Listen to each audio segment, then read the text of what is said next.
What changed in order for you to kind of get on this grind? What were you doing differently that helped you to ultimately do what was necessary to get you to partner? Like, I think knowing that is way more important than anything else. You saw one goal, and wanted that goal, and being out of a relationship changed your goals and views. Okay. But you already had the goal. Like, that's what I want to know. You already had the goal of wanting to achieve partner before, I would imagine before the breakup, right?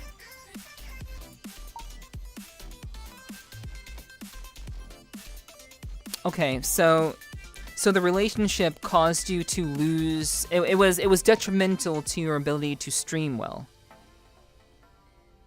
Got you, okay. See, now that I can understand. I can understand that a lot. Okay, got you.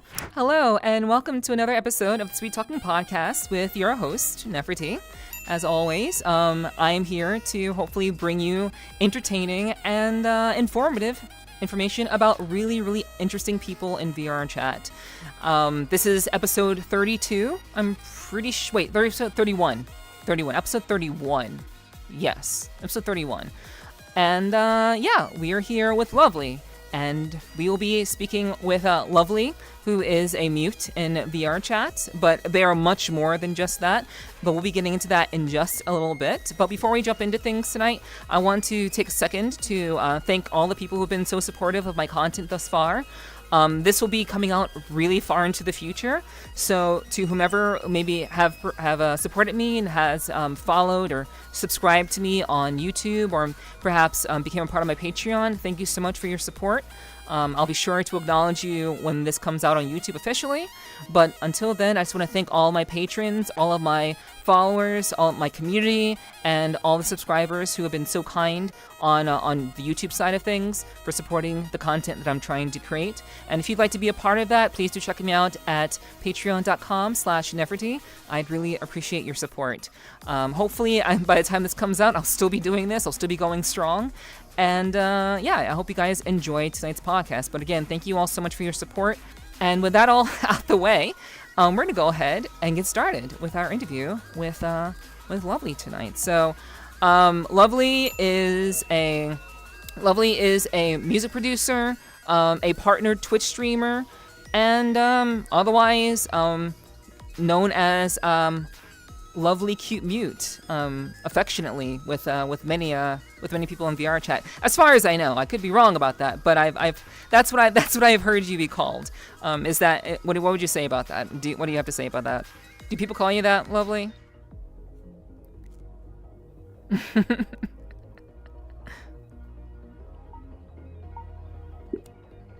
Yeah, sometimes people call you a Lovelyy Cute Mute. Gotcha. I feel that. Yeah. So, all right, cool. So, I guess I'll ask you that question in a bit. But before we jump into that, let's kind of start with the basics. But first of all, I guess how are you doing? How are you doing this evening? How are you feeling?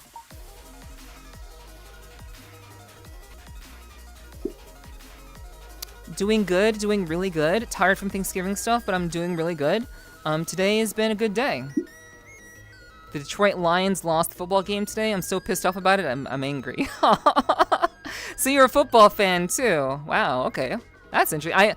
I never would have guessed. I thought everyone in VRChat had no interest in sports, but maybe I was mistaken. It's Michigan heritage, so Michigan pride, eh? All right, cool. Very, very nice. I can appreciate that. I know there are a lot of states, especially where I'm from, the New Jersey, New York area. I know there are a lot of people who really do kind of like, they root for the Jets or the Giants. They're very big on those teams in my neck of the woods. So I can definitely understand. I think there's also the Buffalo Bills. I don't even know if they're still a team anymore. I have no idea. I don't know anything about football anymore. My father used to watch a lot of football when I was younger, but I don't know anything about it these days anymore. But yeah. I get the pride. I understand the pride in wanting to represent your team from where you're from. But that's cool.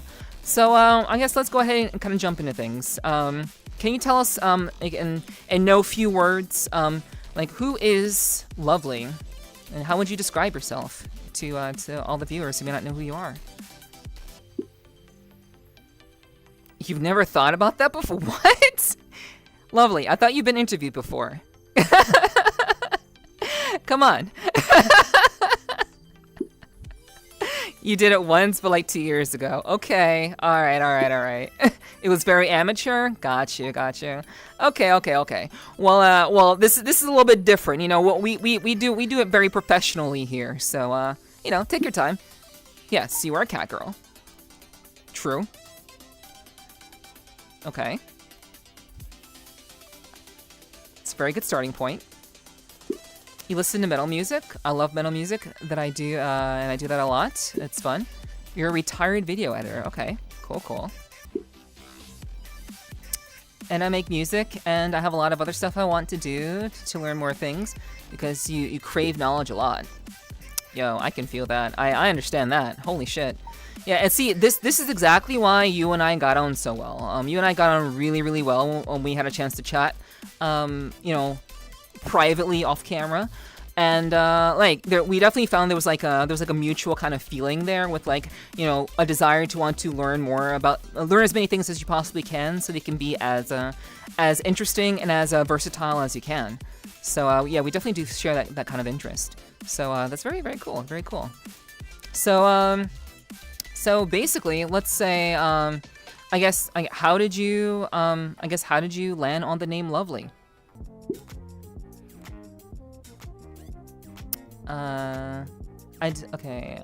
The whole thing with you is that you wanted to give love to people, and just wanted to be able to just give love and just give love, so you can. Okay, I see where this is going. All right. Okay, so the loop continues. I love you. Yeah. That's your bio on your Twitch, isn't it? I wanted to make people be in love with life without being in love. I mean, but what if, like, okay, so if you want people to be in love with life, and you're saying I love you in like a loop, in an endless loop, don't you think they might fall in love with you though?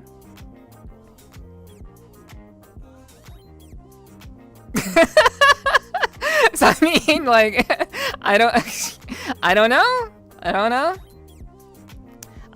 I think, you know, as, you know, with a name like Lovelyy, I can understand the sentiment of wanting to, you know, have people appreciate their life. I can definitely see that. There's definitely a genuine desire there, but we all know how Twitch chat can be.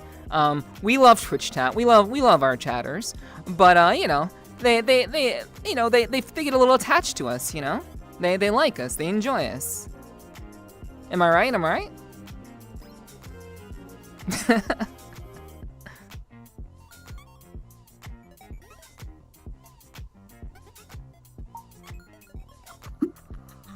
Yeah, I agree. You wanted to make a cause. The way I view life is very different, I guess. And I just wanted to make people feel like how you feel, and that is just to be happy and just be in love. So just like to appreciate the life that you have, and to appreciate, you know, just being able to share that with other people. Yeah, I mean, I guess that's kind of where, you know, your whole expressiveness comes from, I would imagine. Like you're a very expressive mute. Like, I mean, I would say most mutes are very expressive, but I would say you're kind of like you go like above and beyond, to kind of like express that love to your viewers. Yeah, not to make things more really depressing, but really deeply personal already.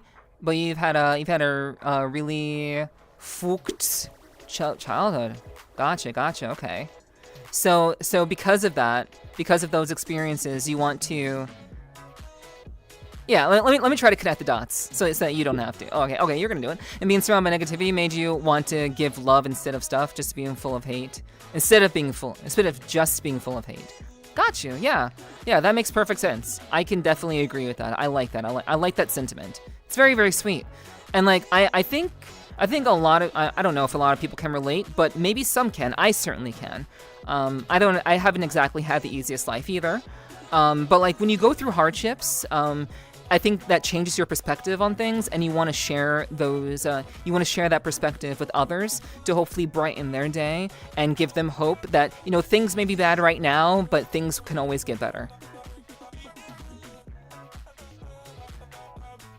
Does that sound about right? Is that like kind of in line with around this point you're saying? You know, the pain that you've gone through and the things that you've experienced, it's allowed you to just be able to share more positivity with yourself and with others. I have to think it's hard to think with noises sometimes, so you apologize. No worries, no worries. That's cool. That's why I'm trying to help you. I'm trying to help you link everything together, link your thoughts together. But no, take your time, take your time. Yeah, to rebuild your psychology, to be able to think more positively and force yourself to think more positively. Yeah, to force yourself to think that way. Yeah, I got you. Yeah, it makes sense. That makes sense. Yeah, I mean, and that takes time. It takes effort, and like you chose to make the decision to do that, which is very, very admirable. I used to be a very negative person too, believe it or not. I used to be pretty dark. I used to be like, yo, man, fuck life, man. This thing fucking sucks. But this is like back when I was a teenager. This is back when I was a teenager. I'm no longer a teenager. But I know that a lot of people who are young these days really need someone like yourself, or maybe even like me, to kind of like give them hope and let them know that things may seem like they're horrible right now, but you still have barely lived, and you will find your way. You will find your way. Give it time. Things aren't as bad as they seem right now, and you will be able to build yourself up, just like we did. Yeah, I like that. So the name Lovelyy is like a culmination of all of those ideas that we just kind of talked about, just kind of giving love to people and giving people hope for that their life will improve and that they can find a way to improve their life over time. Nice. All right, cool. I like that. All right, so is this Abby? Is this Abby like I imagine like every time I've seen you, you've been in this Abby, but is this Abby like ideally like, is this like Lovelyy? This is how you typically look on stream?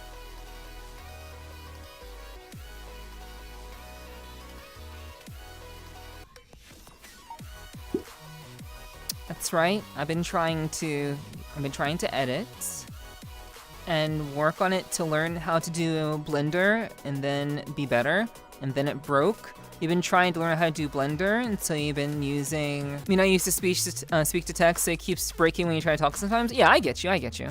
No worries.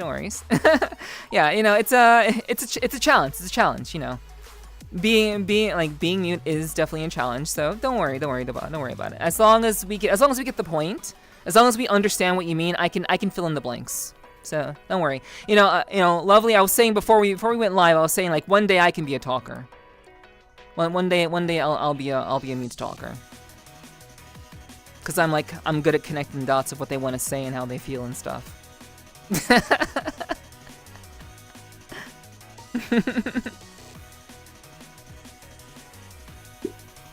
You just really like the look because it's very flamboyant. Yeah, it's a very iconic look.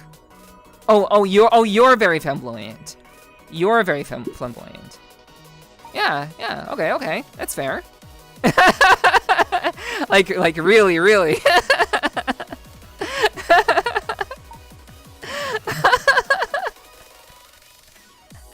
It's okay. In real life, I am really flamboyant. Okay, cool. Gotcha.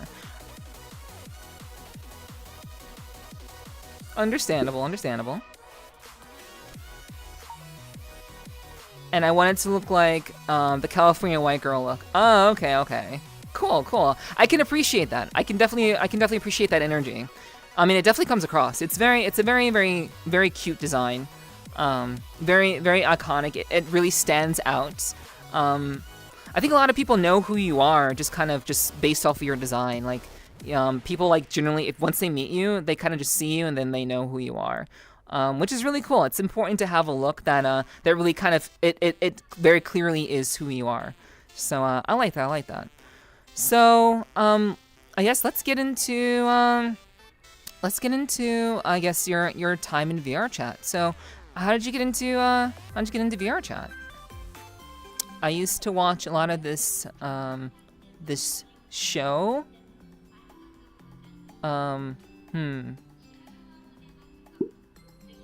Oh, streamer named Happy Thoughts. Okay.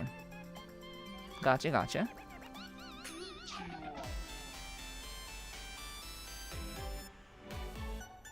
And then I started working for the Iron Jew as an editor, who is also a streamer or YouTuber. Streamer. Okay, so both of them are streamers. So Happy Thoughts and Iron Jew are both streamers. So you got into VRChat from Happy Thoughts, and you started editing, I guess, VRChat clips from the Iron Jew. I made a bunch of meme ship posts for Iron, and he liked your stuff, so you started working on actual clips for him for his YouTube. Gotcha. For his YouTube channel. Okay. Nice. Very cool. So, okay, so from there, so that kind of goes into like you being a retired editor. Used to do that sort of thing.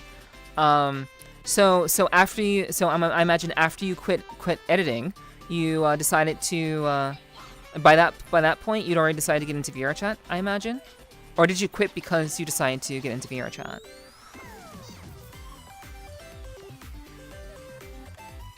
I used it as a part of my income because streaming didn't make up my income at the time. Like, you weren't streaming at the time. Were you streaming at the time? And once you had partner on Twitch, I was able to just quit editing fully to make a full-time streamer as your job. Got you, okay. So now we're getting into the streamer part of things, but like, you've been streaming for 7 years. Okay, nice. So, but what got you, okay, so it was Happy Thoughts that got you into VRChat and taught you about VRChat, okay, yeah? Correct? That was your first introduction, Happy Thoughts. Happy Thoughts used to be a mute streamer, and then I'd watch their stream a lot, and I thought it was really cool. Okay, gotcha. Awesome, nice. All right, so how long ago was that? April 2021. I've never heard of Happy Thoughts, so that's really, really interesting. Cool. All right, so I guess once you had your first exposure to VRChat, can you explain to us? Can you share with us like what was your initial experience with VRChat, and I guess what made you want to stay? What made you want to stay in VRChat after that? Obviously, you already knew about it, but after you had a personal experience with it, what made you want to stick around? What was it about it that stuck with you? It was mostly the community of people who were here. Okay. There's a lot of people who are very accepting of other people and just like you just enjoy each other. It was nice. Okay. And then you find Murder Crumpet. Yeah, I know Murder Crumpet. Don't worry. I know. And then fighting Murder Crumpet's community made you stay in VRC fully. Okay. Gotcha.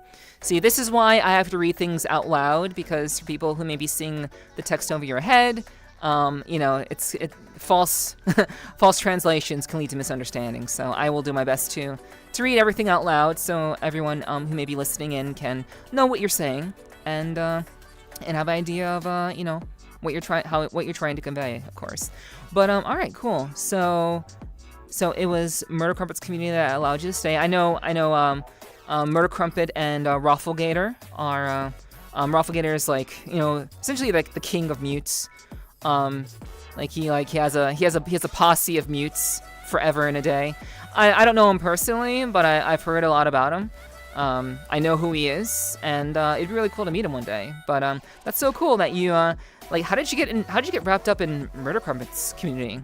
Because they're massive now, or maybe they were still very early when you got into their community, before they kind of blew up. They're at 75K followers. Jeez. Okay. And now it's just part of the community because the community hosts golf events. Oh, okay. I see, I see. And then after the golf events, they'd be like on their own, like a little party get together, and it was nice. And that's kind of how you got into hanging out with them. All right, cool. Gotcha. So it's been almost, I mean, approximately, well, it'll be 3 years next year since you've been involved in VRChat.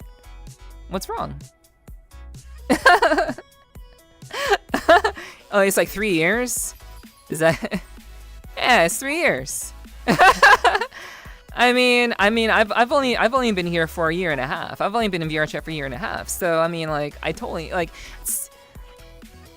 It seems like a long time, but it's really not that long in the grand scheme of things. Like, it's, I mean, to see the transformations that that VRChat has gone through has been super interesting.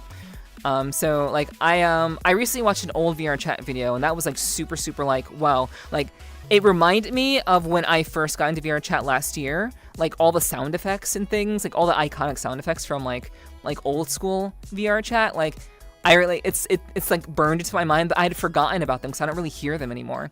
Like all my entire experience is now curated for like just like my being an expert in VRChat now. So like I never like hear those sounds, or like it doesn't ring, it doesn't do it for me like it did before. But yeah, 3 years is not that long, but it's very long in VRChat time, I suppose.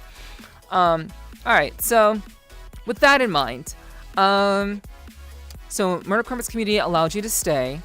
From there, and you said it was the community, largely the community that allowed you to kind of stick around for a longer period of time. Did you immediately get into, like, how long did it take you to get into full body when you first was exposed to VRC? So at some point, one of your mods sent you trackers. Oh, wow. It's very kind of them. And then over time, I met Fumi, and Fumi sent you base stations. So what headset were you using? Yeah, Fumi. More or less. More or less.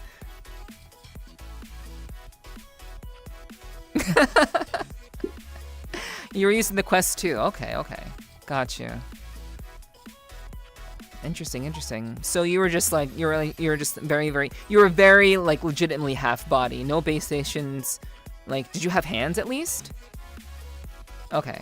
So Gotcha. Interesting. I'm like, that would be kind of weird if you didn't have hands, but you know, I think it's a legitimate question. Like, I know nothing about other headsets. Well, not nothing. I know very little about other headsets because I started directly with the Index. So like, I don't have like direct experience with like the Quest 2. Quest 3 was just released, so yeah, I have very little experience with any other headset. So you know, that's why I was wondering. And so I guess what is one thing that you really love about VRC that's not the community? What is one thing you like about VRC that's not the community, and one thing that you wish that could improve about VRC? The first thing you thought about was the sex technology. I mean, so okay, so one thing you like about VRC is how easy it is to ERP here. No? Okay, yeah, so I got it wrong. Okay, I guess my mind is in the gutter then. My bad. You don't ERP much? It's really rare? Okay, that's fair. Gotcha. So the sex technology, do you mean like Lovelyy stuff? You honestly wish? Alright, I'll let you talk. I'm gonna shut up. I'm gonna let you talk. Okay. Response to joke is a joke. He just came.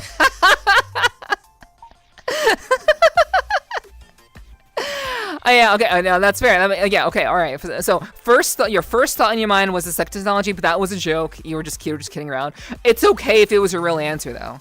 Like I'm not gonna like fault you for it. Like we all fucking know what goes on here. We know. It's no secret. I'm comfortable with it, and it's just how your brain thinks. Gotcha. That is fair. So okay, what is the actual one thing that you wish could improve about VRC, or like that you like about VRC rather? Honestly, to be real with you, what I wish was more...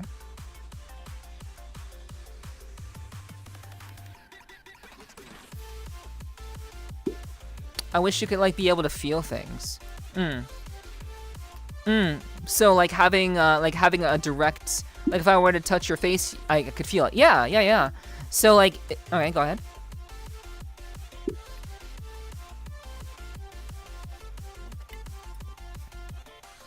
Yeah. So you can feel the heat from my body if you touched it.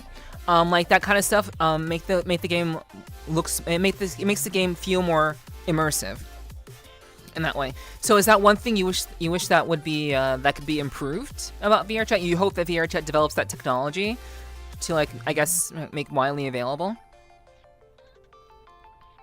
Okay.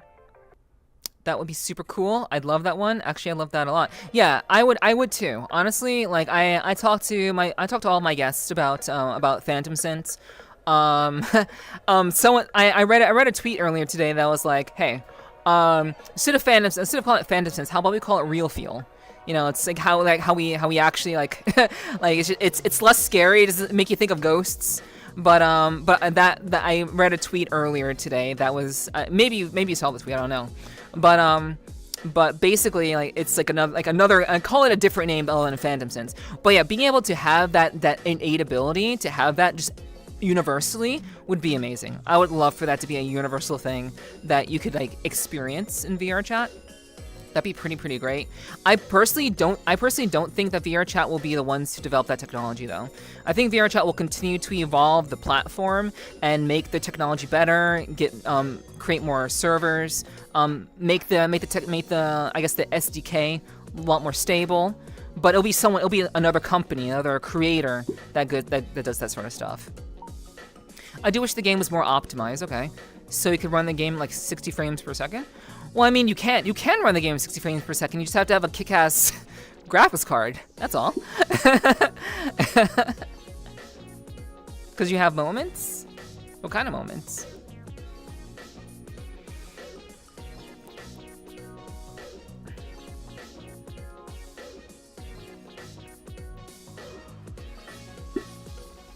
I have moments where, like, I'll be in VR and things will feel like real life to you, and then you get pulled away and you feel like if you had that technology, you wouldn't feel it. If you had more frames, you could feel it more because it fucks up with the brain. It's weird, so weird. You know, honestly, I can relate to that 100%. There are times, like, as of late, the more time I've been spending in VRC as of late, like, I have been feeling a lot more, like, immersed and engaged. Like, over the time I've been doing these podcast episodes, just doing the podcast in general, I've spent a lot of time in VRC. I've racked up over 2,000 hours in VRC over the last year and a half. Because various things, activities, sleeping, blah blah blah blah. So like basically, like, I'm starting to feel like once in a while, like, when I'm here, I can get so into what's going on that my brain just kind of turns off and I'm just kind of here. But if I want to guarantee that feeling, I have to get high. Like, it sucks, but, like, to guarantee the kind of, like, deep immersive feeling of, like, actually being present and here, I have to utilize an external element to make that happen. But sometimes, once in a while, when things are going really, really well and I'm really chilled out, you get that feeling of just kind of being here, but then something like your tracker's dying, or, like, your hand goes wonky when you're trying to, like, pet someone's face, and it's just like, damn, you just ruined the moment. Thanks, game. Thanks. So is that what you mean by more optimized? Like, just having less glitchy stuff happen unexpectedly? But I think that's also, like, base station stuff too. That's just the technology, I would imagine. Not so much VRChat. I think it's not more with the VRChat itself, more with the models. Oh, okay, so So you said PCs, but you didn't mean PCs. You meant something else. I feel like the models themselves are not optimized at all. Well, okay, so and that can help your frames. Okay, so you would like a more ubiquitous system that everybody follows, that allows for clean optimization of avatar creation that everyone can use across the board. Is that what you're kind of looking for? Something like that? So like every avatar that's ever made will follow the same system, have the same procedures in place and such. I think it'd be cool if VRChat could implement something where it could optimize the avatars automatically for you if you wanted to. Interesting. Interesting. You know, I think that may be a possibility. Like, that, like, you know, like we have, like, we can adjust our heights. We can adjust how we, like, how our heights look in VRChat now. So it is possible that maybe in the future there may be something that allows, like, the system to just kind of, like, it can read the entirety of the avatar, because I like most good avatars are FBX, so I suppose it would be like a matter of kind of creating a system that maybe reads into the FBX code or whatever that's used for Unity and allows for just an automatic like optimization of the model. It's kind of far-fetched, and I don't really understand Unity. I don't use Unity, so I don't know the ins and outs of it. But just kind of thinking hypothetically, like spitballing and shit, it's actually not that far-fetched for a VRChat to come up with something like that to make it so that, you know, you can go, if you go into a world, you can just automatically have the world, like the world itself will be like, you can make an optimized instance, for example. Instead of like having like individual avatars be optimized, you can just make an optimized instance that automatically optimizes all avatars that comes into the instance. It's a possibility. Could happen. But yeah, that's kind of along the lines of what I'm thinking in terms of like what your idea. That's what I would think that like VRChat could potentially do in the future based off what you suggested. I like it. It's an interesting thought. Very, very interesting thought. So, what is one thing that you really like about VRC? Because we talked about the thing that you wish could improve. What is the one thing that you really like about it? That's not the community. It cannot be the community because you've already said that.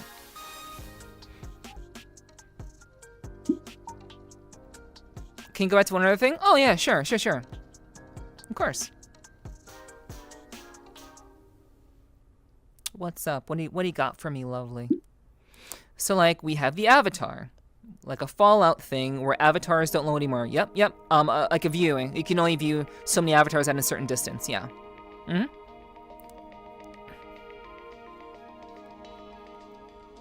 Imagine that, but it's like how the movies, they have less makeup on. Okay. So instead of completely just like canceling out the avies completely, it would just take off pixels.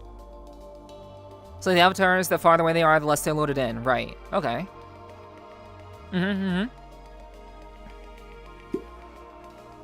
Okay. Yeah.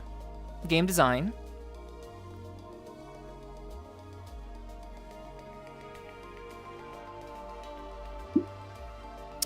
It's a game design because like how they load, how old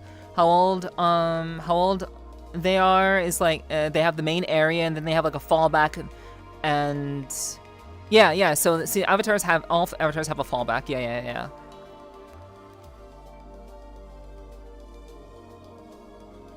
Yeah, based on how old they are. It's like it's an old game design of how things would fall off, right? But they do it in a more deteriorative way. Got you. Okay. They just cancel everything. It's just like you can't see anything but like a diamond, basically.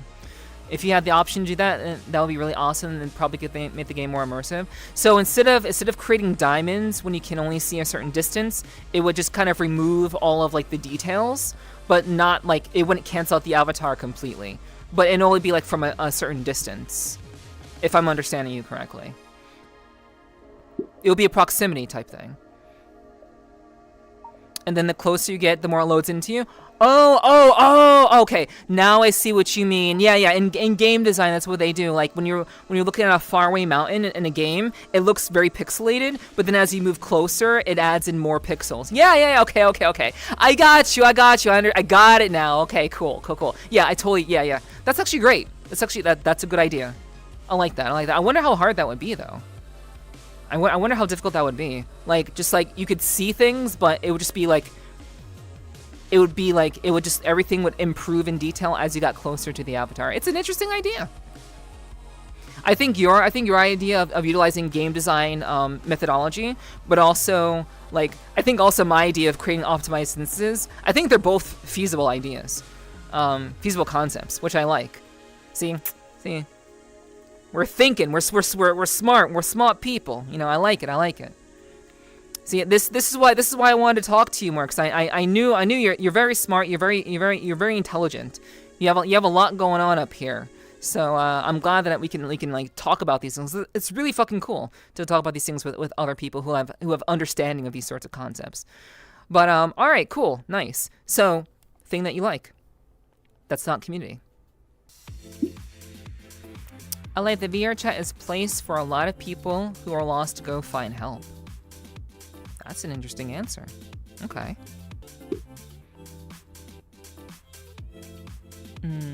It can be.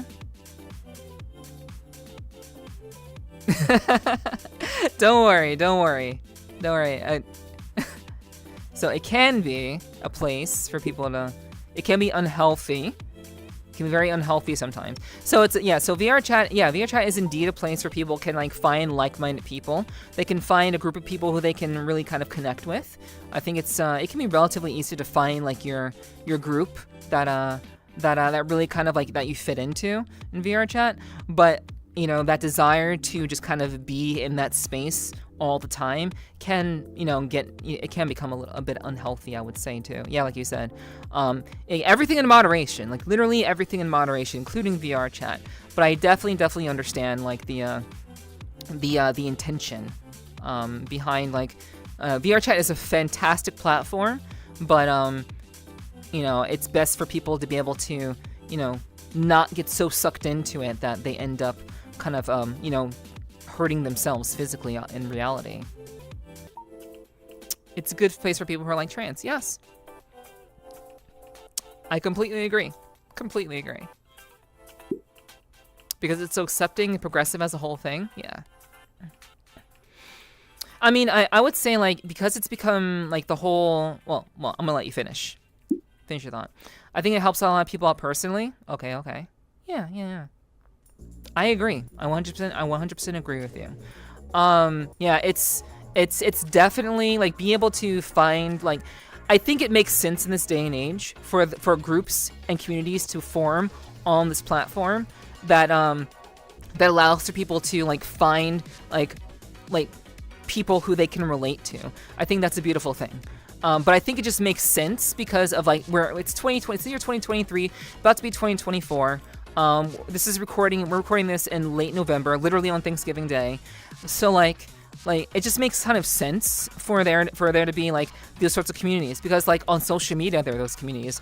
Like, no matter where you go, there are plenty of organizations and communities that exist, and it just makes sense for there to be, like, a place for people, like, for trans people, for furries, you know, for people who may be dealing with, like, ADHD.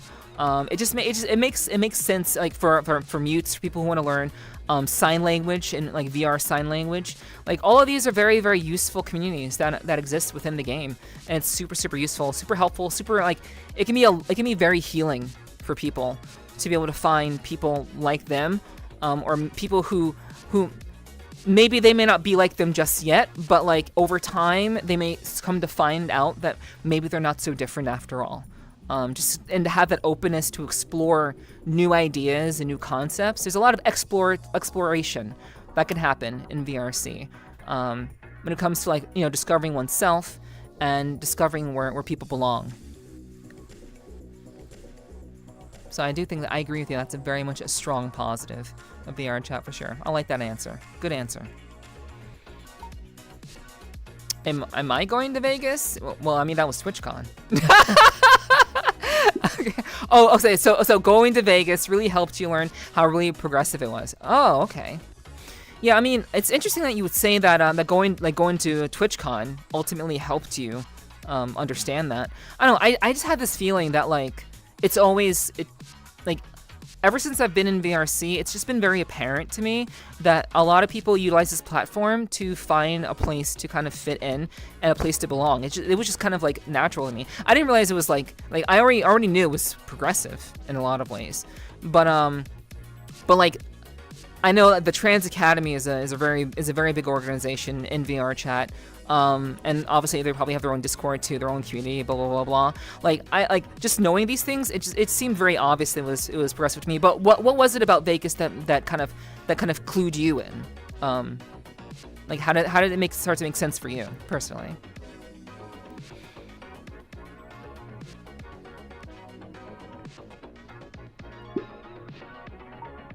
Everybody was equal? Okay.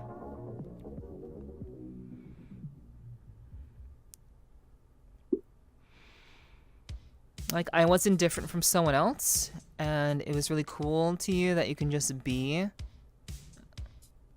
Okay, so you could just be yourself. Yeah, I guess it would be open and hyper and be how I am now. Yeah, I mean, I would imagine that people who know you, as, you know, as Lovelyy, the cat girl, I would imagine that people would be, like, pretty understanding about that. Like, I mean, there are plenty of people in VRC who the avatars may not fully represent what they look like IRL. In most cases, they don't. I don't exactly have red hair and cat ears IRL, so, like, I get it. It's just, but like, I think people just in general just kind of accept you. Like, when they see you, they see you for you. It's not about the avatar. It's, well, maybe it could be about the avatar sometimes, but I would say most of the time it's not about the avatar. It's about the person behind the avatar. I think that's really the most important thing about kind of connecting with people and why it's so progressive, because, you know, we can still interact with each other and you can still be yourself and just kind of have those experiences without having to worry about being, like, you know, ostracized because, like, oh, you don't look exactly like your Abby, which is ridiculous. I think that's a ridiculous expectation across the board. So, yeah.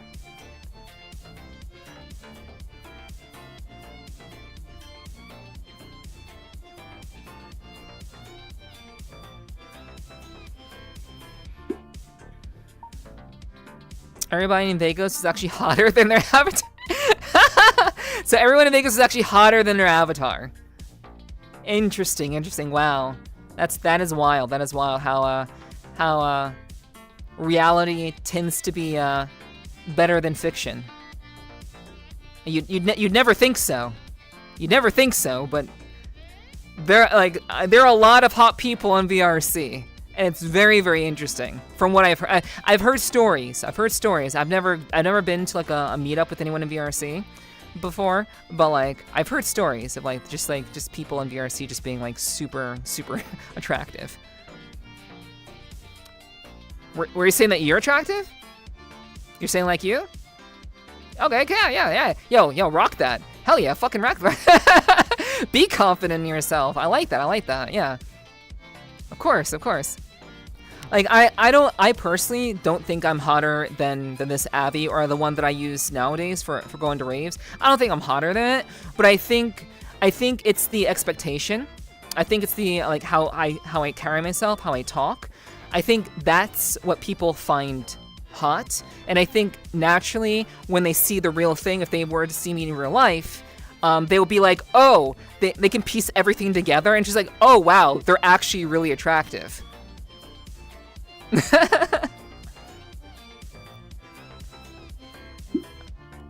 Mommy vibe. Wait. You're saying I have a mommy vibe? What? What? Okay. Okay. This isn't about me, but I have to fucking know. Actually, wait. I'll ask that later on. That'll be for the patrons. I'll remember that later on. I'll ask that question later on. I gotta fucking know. All right. So, but anyway, mommy vibes. What the fuck? What is happening? But all right. Cool. I'll let that go. We'll talk about that later. So, let's see. All right. So let's move on to Mute Life.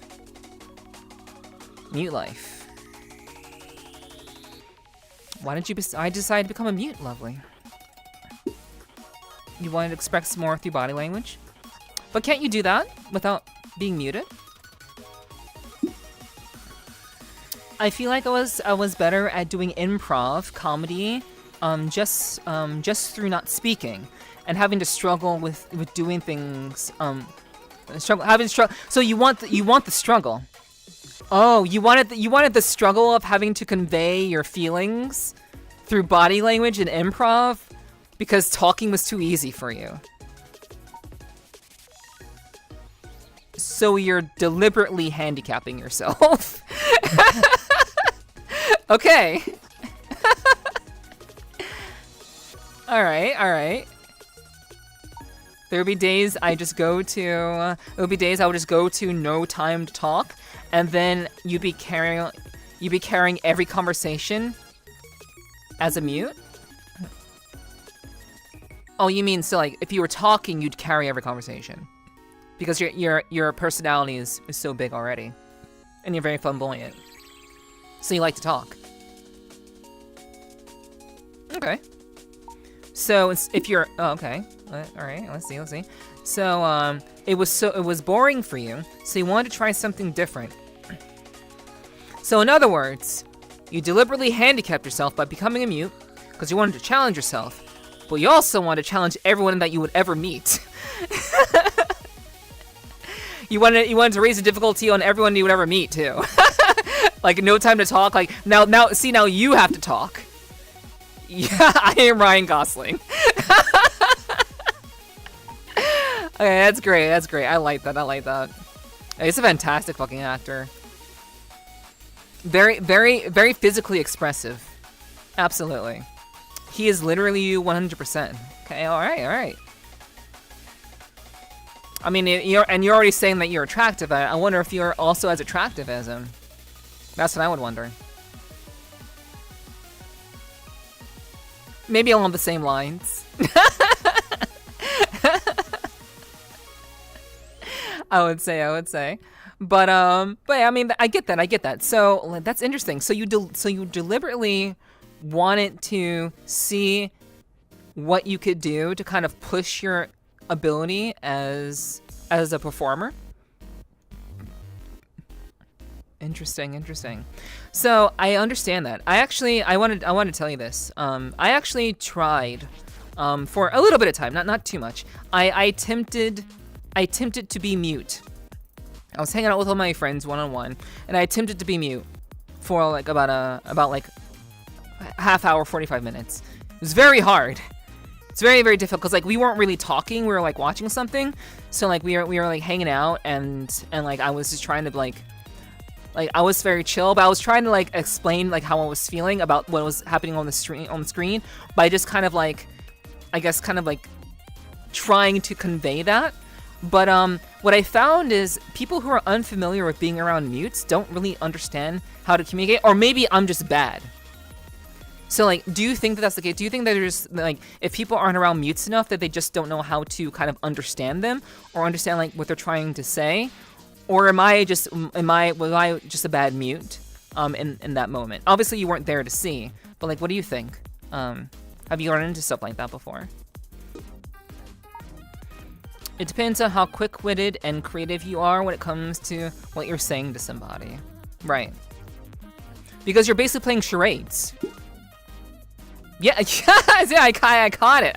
I caught it before it even said. Yeah, you're permanently playing charades. Yeah, and fun fact, I suck at charades. I'm very good at improvisation with speech, but like body language charades, I am terrible. I've always been bad. So I get that. But so I guess maybe I was just a bad mute, which is okay, which is reasonable because I don't have any practice.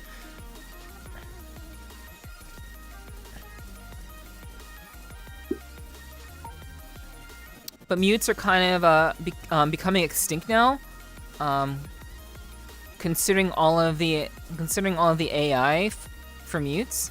So you mean people are reacting or responding more to they're using more text to speech? Is that what you mean?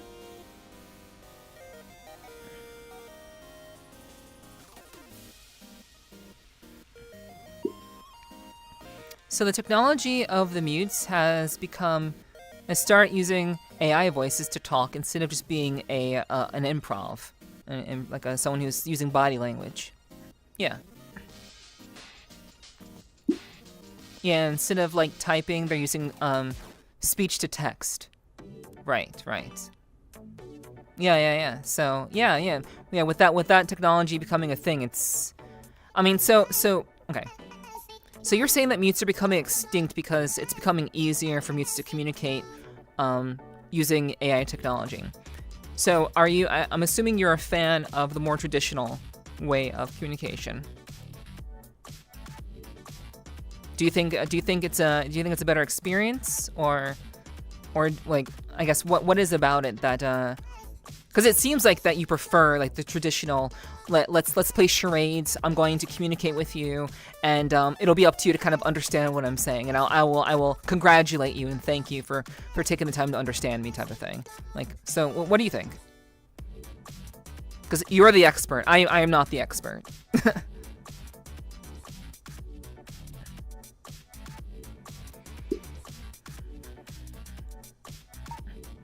You do come from older VR channels, so you do like the nostalgia more.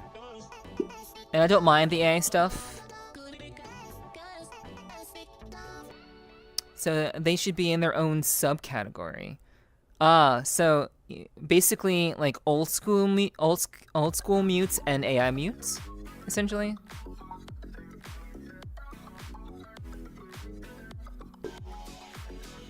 They aren't technically mutes. Interesting. Okay. I get you. Okay. So, you're the first person I've seen kind of take this kind of direction on the discussion. I mean, like, you're the third mute I've interviewed, Lovelyy. So, like, it's very interesting to kind of understand and get the perspectives of people who are different mutes, who have different, they have different approaches to the whole thing of like what being a mute can be, of what it should be. I can definitely like see like there's always like a specific kind of taste, specific kind of like angle that reasoning, I would say, that a lot of mutes tend to take. And I mean, it makes sense. I think every mute is their own person, so they're entitled to their own opinions. Not every mute has to follow the same pattern and the line of thought as every other one. So it's interesting to get your perspective on it. Is there anything else you wanted to kind of add to that conversation? Not much? Okay, all right. So yeah, we can move on from that. But yeah. So, So basically, old school mutes and AI mutes would be like the two subcategories that you'd create. Any other ones?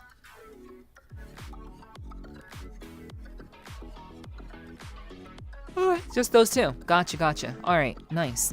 Okay, so let's see. And did you? So you wanted to challenge yourself by being a mute.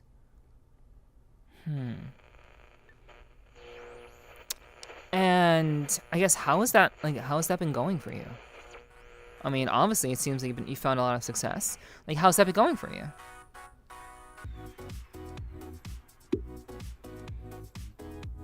It's good. It's very good workout. Keeps you healthy. So all the moving around and wiggling, as they like to call it. Mute wiggles.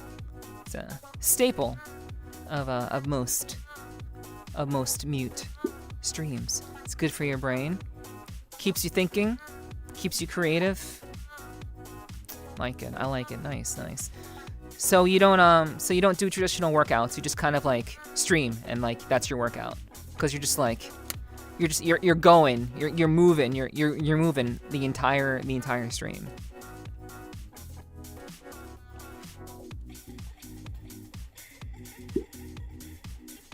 Oh, excuse me. You do 200 crunches. All right. Hell yeah.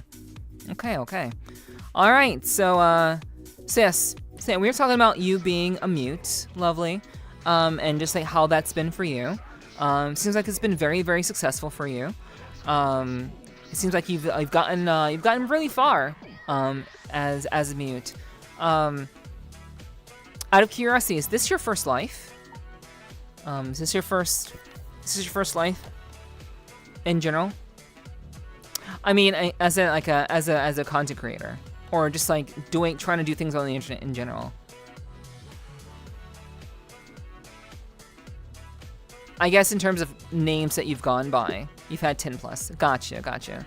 Okay, so would you say that this particular go around has been your most successful?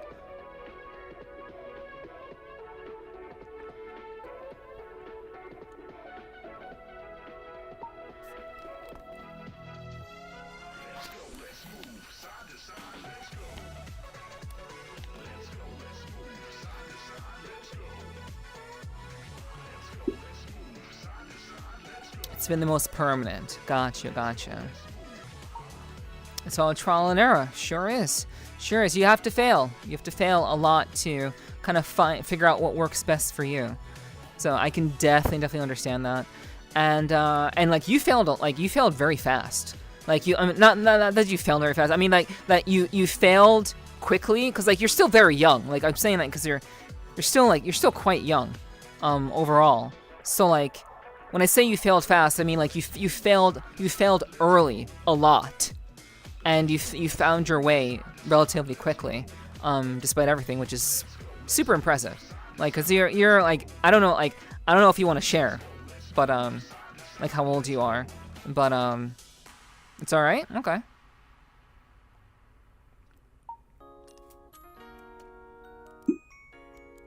13 when you start, you're 20 now. Yeah, that's exactly. Like that's impressive. That is impressive.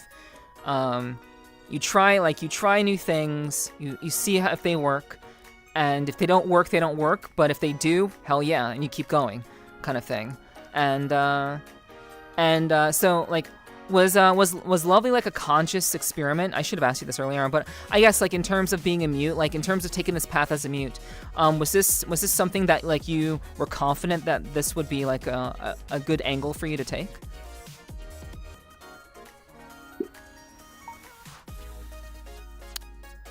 I love learning and studying. I've done like everything. I've done like everything from to fans to YouTube shorts, and I just want to learn how it was to be a mute. Okay. So when you said fans, do you mean OF? When you say fans? Okay, got you. All right. See? Mute speaker right here. So yeah, I get that. So yeah, like you were just trying out new things, and I think that's really, really awesome. I think that's really, really cool. Do you like? I guess what how did you go about learning how to be a mute? Because clearly this was an experiment. You tried it out. It was something new. So how did you go about learning what it meant to be a mute? Or like how to be a mute for yourself, I would say. I studied all mutes, became them, and then modeled my own version of you to try to be all of them. Are you allowed to say any names? Or do you want to keep that to yourself?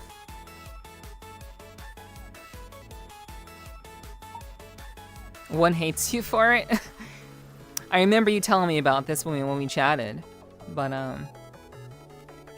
for the peeps who don't know. But it was all the big mutes. Okay. Yeah, you do not have to say names if you don't feel comfortable. It's totally fine. If I were in your shoes, I'd probably keep my mouth shut about that too.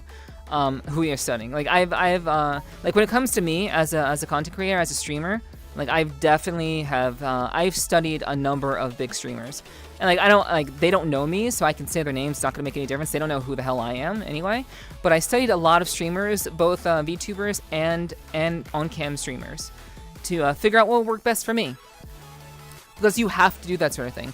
Like, do you think that studying to like when you're looking to be a streamer, do you think studying and understanding like who you want to be and what kind of content creator, what kind of streamer you want to be, do you think studying is essential? Because I certainly think so. This one is very fragile with how they're seen. Okay, well, You don't have to say their name. It's cool. It's no biggie. No biggie. But yeah, but do you think that it's necessary to study people, to really kind of get a sense of like what's working for them, so that you can get a sense of what will work best for you, taking bits and pieces from all the other people who are successful. If you want to be successful, you should. I 100% agree. 100% agree with that. That is exactly what I did, and you know, I'm doing my best. I'm plugging out. I'm chugging. It's good. Things are going pretty well. I'm definitely very happy with it. Yeah, business. Hell yeah. Yeah, like having the business mindset right out of the gate is good. But also, obviously, keeping your expectations like reasonable. Like, don't expect to be like popping off immediately. But at least like knowing who you are and knowing where you would like to go, have like a vision of who you want to be. That's very, very important. Now, imagine it's even more important when you're trying to differentiate yourself from other mutes, because like there are a lot of mutes. There are a lot of mutes. Can you I'll ask that question about later on when we're talking about streaming. I'll ask that question later on, but yeah, interesting. So you studied a lot of mutes to kind of get a sense of where you are. Were you, I guess, are you still evolving your style of being a mute, or are you kind of satisfied where you're at right now? Currently, I don't study anyone anymore. I just kind of gained all you wanted and just made your own style. Nice. How would you feel if someone studied you? Like, what if I learned how to be a mute from watching you? what would you think of that?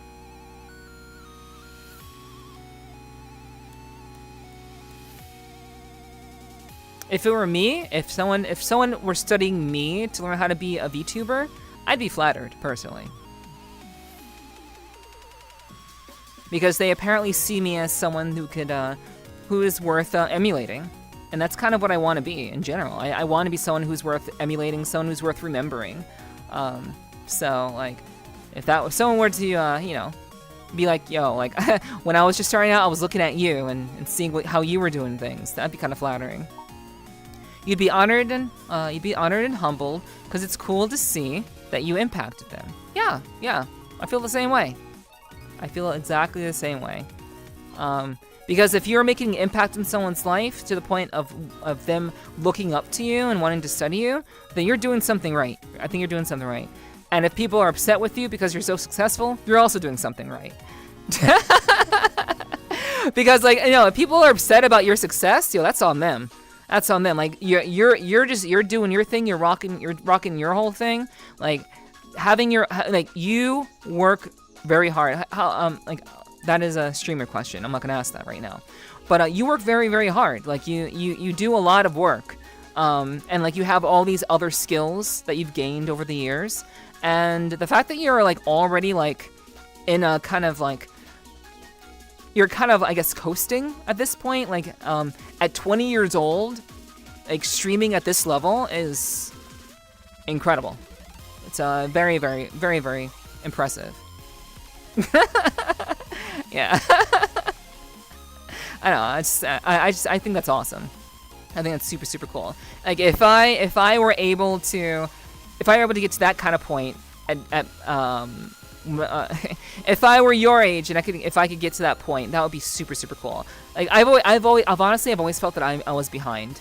I've always felt like I'm behind in terms of like technology and like understanding new trends.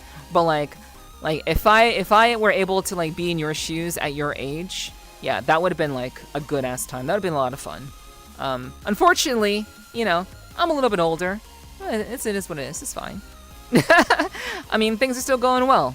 But I think it doesn't really matter, you know? It doesn't matter, like, what, how old you are. What matters is the content you create. Is your content good?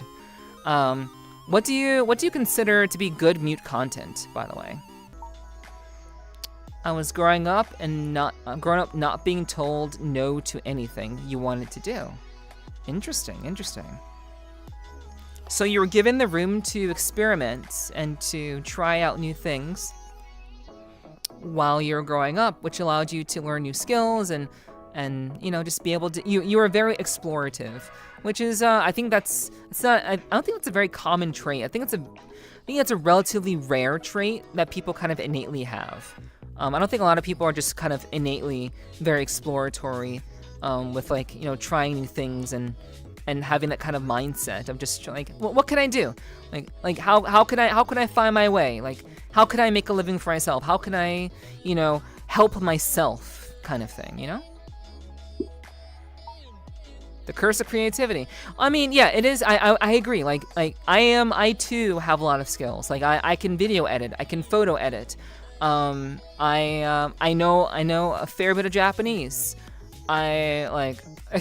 I'm a voice actor. I'm a trained actor. I'm professional voice talent. Like, so like you build up all of these skills. Like I've made shorts before.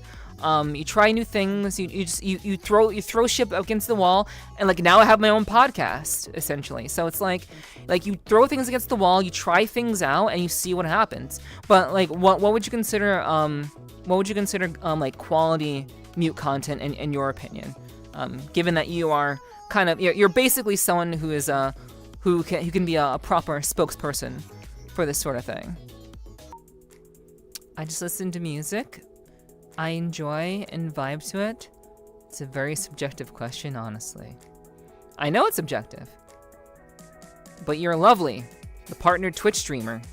So, so I'm asking for your expert opinion of like what you believe to be quality mute content.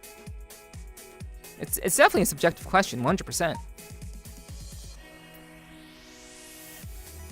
I think it's very hard to say, like, it's very hard to say that to objectively say that certain content is like objectively quality. But like subjectively speaking, what do you think? I think mutes outshine more. I think mutes shine more on other people's streams. Okay, got you. Okay, got you. Why do you say that? Why on other people's streams? Because they're always moving, always wiggling. The back and forth of a streamer and mute is very good. Interesting. So I am a mute. Sorry, I am not a mute actually. You are a mute, and I am a streamer. We're both streamers. So I wonder if people are getting that vibe from us right now. I wonder if that back and forth is working out. Do you mean like more of like text wise, or do you mean like body language wise, like between a streamer? Both? Oh, just oh, so you said number 2. So it was like either like the body language between the streamer and the mute. Okay, got you. Okay. Nice. All right, yeah. Oh, yeah, it can be very adorable. It can be very endearing. I think that can be very endearing content, for sure. From what I've seen, I haven't seen a whole lot. Nor have I don't think I've had like a mute on my stream for. Well, I've had a mute on my stream. I've had mutes on my stream before. I have, but they're not very expressive. But I have had mutes on my stream before. So yeah, I guess it also depends on just what kind of mute they are. Like, how expressive are they? To what degree? Yeah. All right, cool. I like that. All right. So, let's talk about, since we're already kind of here, let's talk about streaming. So, yeah. More about you. More questions about you. Yes, indeed, you. Yeah. Lovely, cute man. Yes, indeed. So tell me, like, how, what exactly did you do to get to partner? That's a very loaded question. I should ask smaller questions, honestly, but how about this? Oh wait, okay, you already answered. We'll go with that. No, it's fine. We'll go with that.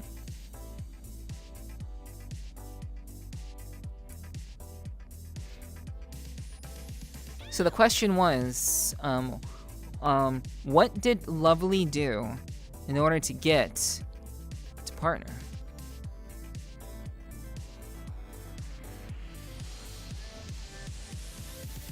What was so eye-catching about Lovelyy cute mute? But I'm sure it wasn't just like Lovelyy looking. I'm sure it wasn't just Lovelyy looking a certain way. I would also venture to say, obviously, Lovely's gonna have their own answer. But I'm gonna say, because I think I understand how Lovelyy thinks. There was strategy involved. There was a very deliberate strategy involved, is what I'm thinking. So what do they have to say? Manipulate time slots that had no streamers and grew from that. Boom! Exactly. You put yourself into time slots where there's very little competition, and you just rolled with it. Amazing. Okay, so do you think that's the only thing that got you to partner? And like how, like, okay. Do you think that's the only thing that got you to partner? The fact that you had the strategy of like being in a time slot that had little competition. But would you like, I guess, yeah. Do you think that's the only thing? And like, how much do you think that played into? What is the percentage, do you think, that having a time slot that's barely occupied do for you? I think it's an important part, but also sticking to it and being consistent on that time is very good. So basic streamer things. So sticking to a schedule, being consistent with the schedule, becoming a part of a person's routine. Again, very, very basic streamer etiquette. Things that you should do if you expect to kind of get people to stay with you and and continue to follow you and be in your corner. I definitely understand that. So yeah, so the strategy of time slots, very low competition, plus the basic streamer things got you there. Interesting. And how long did it take you to get there? Like, do you know? I should have probably there's actually no real way to look into this. So, all I can do is really ask you, like, how long did it take you to get to partner? Because I'm assuming you started from 0. It took you since December 11th, 2022, but you pushed in July this year because of a relationship that ended. Got you. It's very, it's very interesting how life changes like that can just kind of refocus you and kind of bring you back to what's important and bring you back to the thing that, a relationship might have ended, but, your goals will never leave you. Your goals and your dreams will never leave you. They'll always be loyal to you.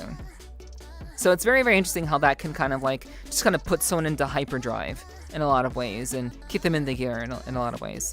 I've definitely experienced that myself.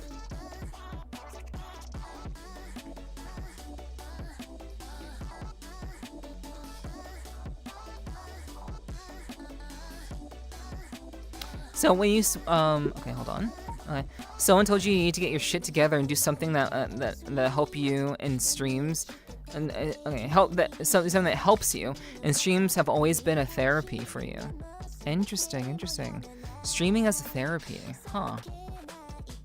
I don't think I've heard that before. It's interesting. Yeah, you pumped depression into creative streaming. Got you.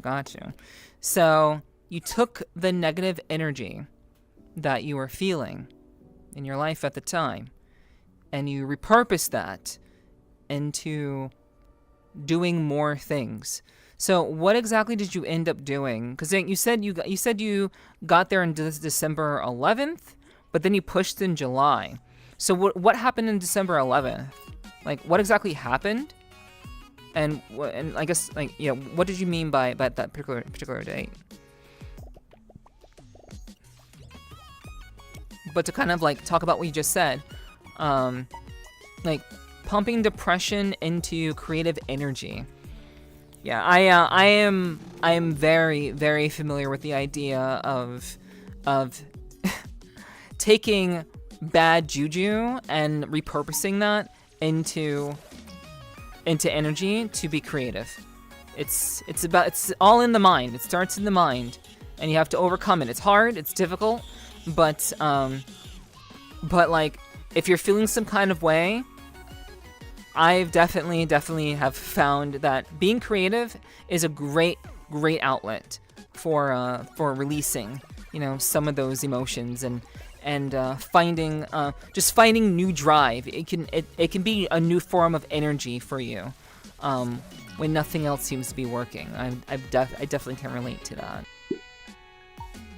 December 11th was affiliate, a major event where a streamer went on Crumpet's stream and shit on it for being an alt account, and it boosted you.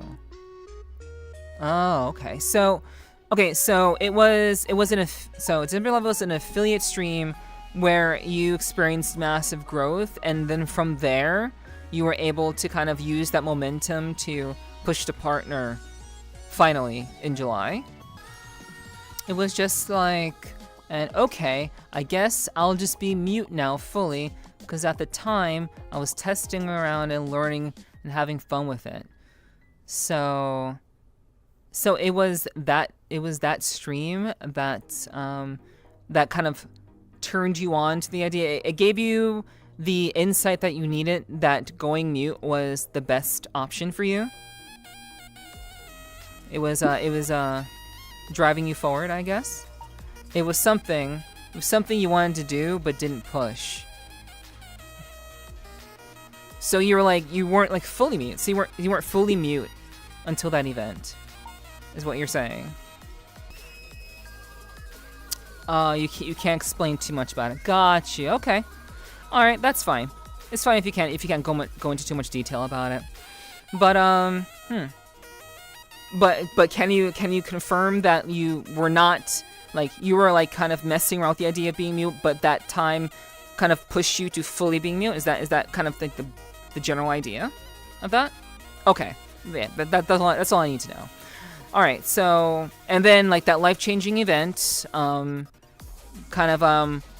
guess that happened. I would imagine that happened in June, May. That occurrence that helped you to get the energy to push to partner. December 2022 was the Crump stuff. 2023, you had a breakup and was sad, then grinded. Yeah, okay, got you, okay. Got you, yeah. Totally makes sense. So, like, so tell us. What I would really like to know is, how does one, because I've talked to other partner streamers about this. I've talked to others about this, but I want to know, like, in your case, you're mute, you're adorable, you're saying that you're pushing to get to, get to partner. So, like, what exactly did you do, and how did you kind of like consciously go about doing this push? Like, what changed? Well, I guess that's a better question. What changed in order for you to kind of get on this grind? What were you doing differently that helped you to ultimately do what was necessary to get you to partner? Like, I think knowing that is way more important than anything else. You saw one goal, you wanted that goal, and being out of a relationship changed your goals and views. Okay. But what? Okay. But you already had the goal. Like, that's what I want to know. You already had the goal of wanting to achieve partner before, I would imagine, before the breakup, right?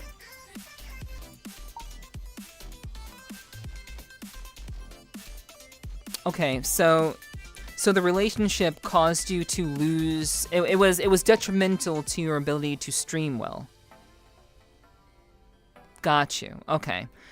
See, now that I can understand. I can understand that a lot. Okay, got you. So, the relationship was detrimental.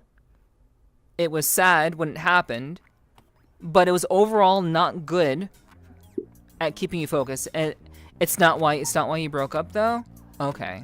But it was part of the reason. No? Okay. So it wasn't even relevant. It wasn't even relevant to that. But like the relationship as a whole was just not. It was not helping your ability to focus on streaming. Could you? Is that correct? Okay.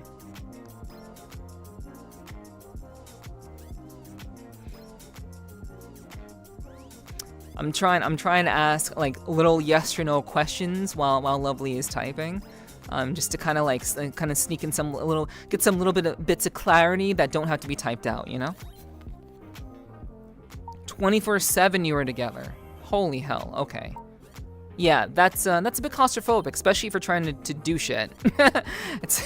You're trying to make moves. Codependence. Ooh, I see. Okay. Yeesh. All right. Yeah. That will kill your drive. That will make you want to do less because you'll be so worried about the other person's well-being that you won't even be focused on content creation. It's not a good feeling. Yeah, for sure. Okay, I definitely fucking get that, 100%. So after that ended, you were free to do what you wanted to do again, and you basically just kind of went back full force into what you wanted to do again. And that was enough of a change to get you to partner, because you were just like, yeah, I'm gonna stream. Like, how often do you stream? How often do you stream per week, Lovelyy? You want to do longer, cause your cord broke, but it was 6 hours a day. How many days a week?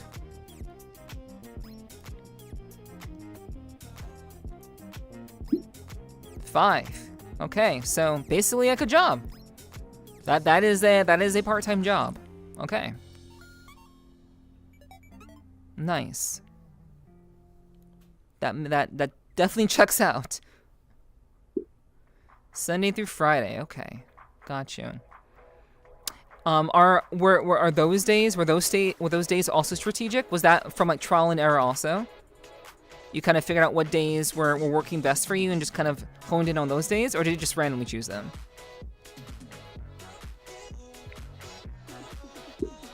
So, it's so you can drink on Saturday. Okay. Gotcha. All right. Fair. You get to hang out with your friends. You can vibe and play games and do stuff like that. Okay. Nice. Gotcha. I mean, okay. So yeah, you work during the week so that you can have fun on the days where the most shit is happening. Correct?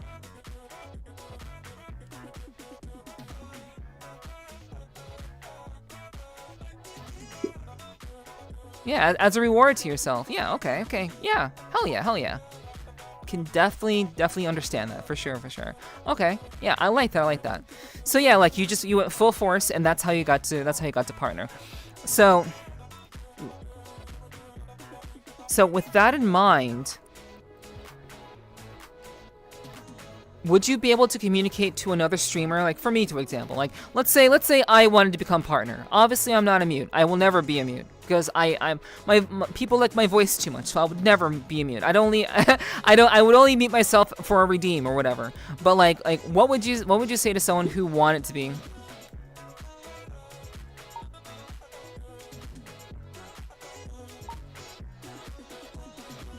Mommy vibes. So you're saying that if I'm going to become partner, I have to lean into mommy vibes? Is that your advice to me? Or you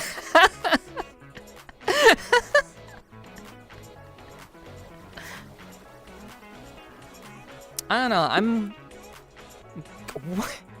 goth mommy cat. What was the question?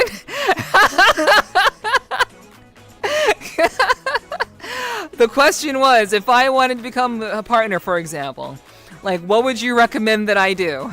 Or like, what would you like for any streamer? Like, what do you think it takes to become partner? Like, is that something that you just kind of reach, like, organically? Or, I mean, it seems like you didn't do anything different. You just kind of did your thing, you vibed with music, you danced around, you set your times, you're consistent, and you just did your thing week after week after week after week. So, like, is that, like, it's just consistency, dedication, Did you do anything like creative differently to kind of like give you that little extra push? Did you do like certain incentives or anything like that, or did you just kind of do your thing? Drive, motivation, where power, willpower, grind, and persistence. Okay. Interesting. Do you think there's anything? Okay, so most of those things come down to it's more mental. So yeah, it's a mental battle. Like, how often do you look at your stats, by the way? Okay, but type in what you're typing first, and then you can answer the other question. I see a goal. I see it to achieve. If I want to hit it, I will at all costs. Okay. So it's about just a kind of a it's aiming directly at something. Like you visualize it, you know what it is, you believe that you can achieve it, and you just kind of you do what you know you can do best. Did you do anything like did you like incentivize people like? Or did people just naturally kind of come to you? Like people just naturally kind of came to your streams. Did you do anything like special to kind of like get there? Because you said partner push. So was that push like was that specific, or was it just like it was a push mentally for you? Like that whole mental battle for you.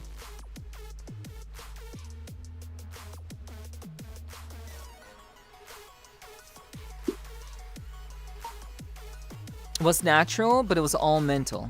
Got you. So it was natural in that you didn't do anything. You didn't do anything particularly like big or like special for like your community or anything. You just went live and did your thing every day, and you got there. Were you studying? Were you like? Because you're very analytical, Lovelyy. Like despite how adorable you are, you actually have a very keen mind. So like, were you like looking? Were you kind of rating your stats at all? Kind of assessing like what you can change around? Like, were you making any like minor adjustments to kind of get to your goal, or were you just kind of just doing it? Like, to what degree were you analyzing your statistics?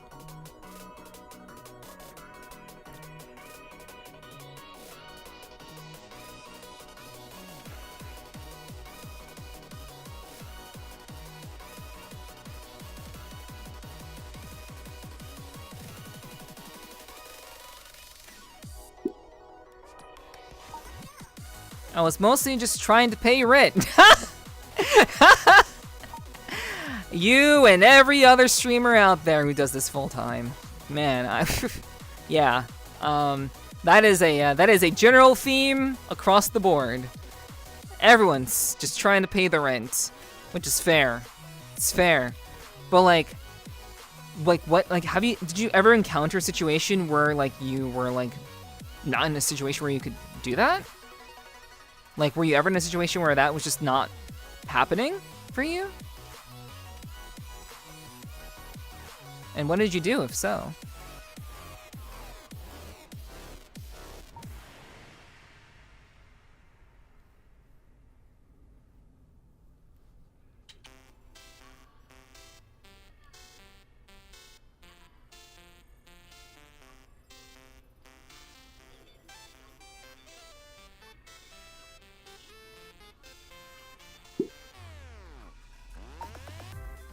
I always figured it out with editing and streaming.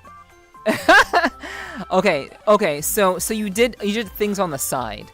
So it wasn't just streaming. It was a combination of a variety of doing streaming and other things. Got you. Like editing and yeah, I can't say that on YouTube. They don't like that on YouTube. So you guys saw it, you guys read it, so it's okay. But yeah, like, okay, so you found other means, other I guess revenue streams, we can say. Got you. Do you have any, like, now that you're partner, do you have any? Well, you're still doing OF. You're still doing OF? No? Okay. So what are you doing now? Now that you're partner, what changed? Did anything change? for you in terms of like your revenue streams? You only stream. Okay. Is that because of like are you taking advantage of Twitch's ad revenue thing? Like what are you utilizing?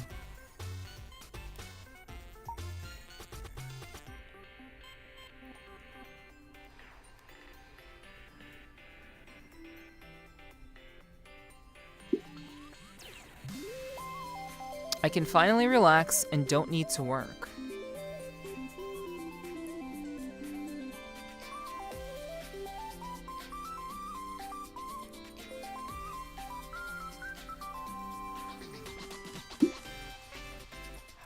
Ads pay your rent and subs pay for your cool stream stuff. Alright, nice, okay. Makes sense, cause like when you have enough of a viewership, yeah, ads can definitely just be sufficient. That actually makes perfect sense. Like new emotes and things, yeah. Like things for your community and such. So like, what do you like? So like, I guess. So are you living like paycheck to paycheck though? Do you like how do you eat? Is that still like ad stuff that allows you to do that? Like sponsors maybe? Okay, so you're living comfortably.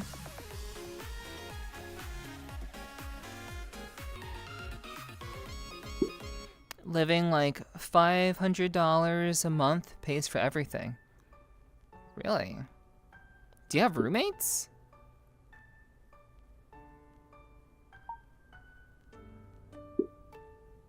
Okay, so you have a roommate. So you split the cost of living, and then anything else that's left over from rent, utilities, internet, like all that's still covered just with ad revenue?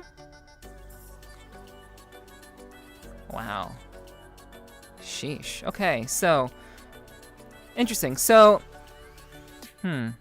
interesting. So would you say that becoming a partner was like life-changing for you? Is that a term you would use? I don't think it was too life-changing. It just meant I can finally just focus on my career I wanted. Gotcha.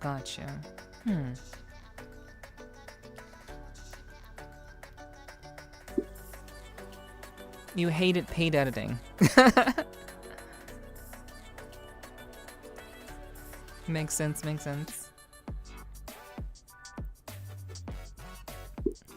Was a hobby in a lot of your work. A lot of my work is free. Okay. So yeah, so it was a hobby and a lot of your work was free. Gotcha. Okay. I understand. And like not only that, but like when you're doing editing, like a lot of the like the payouts from that are limited to like how many people actually like view the video. It's like it's all like it's not based. It's so I thought it was based on like impressions. Like wouldn't it be based on no? Do you got paid a flat rate maybe for doing it? Okay, so it was a flat rate payment for the edits. Okay. Gotcha. All right. See, aren't you glad that I'm smart? Aren't you glad that I know business? Aren't you thankful for that? So you don't have to type out every little thing. Usually, I can try to connect the dots. It's amazing. I know. I'm pretty smart, you know. But yeah, I'm doing my best to help you. I'm helping you, Lovelyy. Yeah. We're working together. It's beautiful. But all right, cool. That's awesome. That's actually really, really cool. Like I always love talking about this with my guests because like it's not every day I get to have a partnered streamer on. So whenever I do have a chance to, because like you're partnered, but you're still at like 3.6K followers, which to me is like holy shit. Like most people are not maybe I'm mistaken. Like at what point in your estimation do most people like kind of top out at a point where they should potentially be like on the road to partner? Do you think there's like a general ratio? Because I was just thinking about this just now. Because like you have a good chunk of followers, but like for whatever reason, like I see most partnered streamers at like over 10K followers. So to me, it seems like you're fantastic. To me, it looks like you're amazing. Because of the numbers, you know, it doesn't correlate to what I normally see partner streamers to be. So, what are your thoughts on that? They have been doing it longer than you. A lot more people have cam, or went inactive. Interesting. Okay. All right. I see. So it's just the fact that they have a larger follower count because they've just been doing it longer than you. It's that simple. Okay, fair. Okay, understood. So there's no correlation with number of followers to potentially being on the road to partner, is what you're saying. Yeah, I don't think follower count matters too much. It's cool, but it's mostly, I guess, you can hold viewer. It's mostly, I guess, if you can hold viewer attention, chat interaction. So being able to hold that. All right. Which makes sense. That's usually what it comes down to. So follower count is irrelevant. It's just your ability to keep people there with you. Okay. I'd like to hear more on that personally.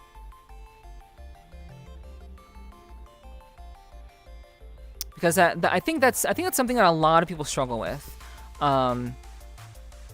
I think there are a number of streamers who do struggle with that. I know I have my days. I have my days where it seems like, you know, I'm not kind of holding enough people's attention. It's kind of like it's kind of like this really like weird game of like cat and mouse. Like I want people to stick around, but it's like you give so much and you put so much into it, but you never quite know if people are really kind of responding to it.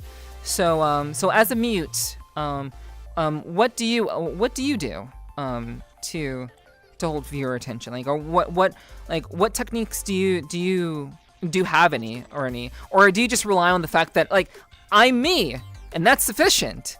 Like, is it it's just like I'm me and that's it? It's just like I'm awesome. You should stay. It's just I think, you know, maybe it does just come down to a level of confidence, like a level of intense like people can feel the energy and the confidence like radiating off of the streamer, and like maybe it's like an attractive force in a way. It's a very psychological thing that it's hard to explain. But as someone who also watches streamers myself, so it's like it's interesting to kind of see like what keeps me there and what would keep others there, kind of thing. I mean, hip stuff, but also personality. Yeah, you do a lot of hip stuff. You do a lot of roundhouse kicks. I see you doing those roundhouse kicks. I see you. I mean, hips and stuff, but personality. If you enjoy what you do, people feel it. Right. Yeah, absolutely. And like that's really what I count on. I really just count on just people kind of legitimately like feeling like, yo, this streamer has something going on. You know, I try to just give off that energy like I love what I'm doing and I want to share that with you. And like the whole thing about you being like, you know, wanting to share love and give hope to people. I think, yeah, I guess, you know, people genuinely do feel that. People just genuinely do feel that. It's a very strange phenomenon. The viewer streamer interaction, the viewer streamer kind of relationship, if you want, like, for lack of a better term, or we'll say exchange. The viewer streamer exchange is very, very peculiar of how that kind of works. And again, like I said, I watch streamers myself, so I try to kind of like use what works on me. And I try to figure out like, okay, why am I still here? Aside from me knowing who they are, like why do I stay? And I try to like apply that to my own streams. And like, cause like, I think it's important to have that kind of experience as a streamer, to have that viewer experience despite being a streamer. I think that's useful. I think it's enlightening. And like you said that you deliberately, like you took on the personas of other streamers. So clearly you were doing the same thing too. You were figuring out what kept you there and what kept them interesting, and then you integrated those ideas into who you are. And obviously, you know, just you being you, it's like your own twist with all those ideas integrated into, which is a lot of what I've done. That's a lot of like what I've become. Like a lot of like when I first started streaming, I didn't quite know who I was just yet. Like there was still kind of a lot of kinks in like who I was and my presentation and everything. But like now that I've come into my own, and I know like what I'm about, and like what kind of a vibe I want to put out to my viewership, it's second nature in a lot of ways. You just kind of do it. You just hit the go live button, and you're like, boom, you're on, you're ready, and it just kind of goes, and people feel that. I like that. It's not something too complicated really. It's just like if you love what you do, and the energy that you put out is positive, and you make sure that your viewership hopefully is vibing with what you are doing, like you're interacting with your chat in a way that like you're kind of responding to what they're giving back to you, and hopefully they're responding to what you're giving to them. I think that's key. So like, but you don't look at your stats or anything to like kind of justify anything that you're doing. You just kind of roll with it.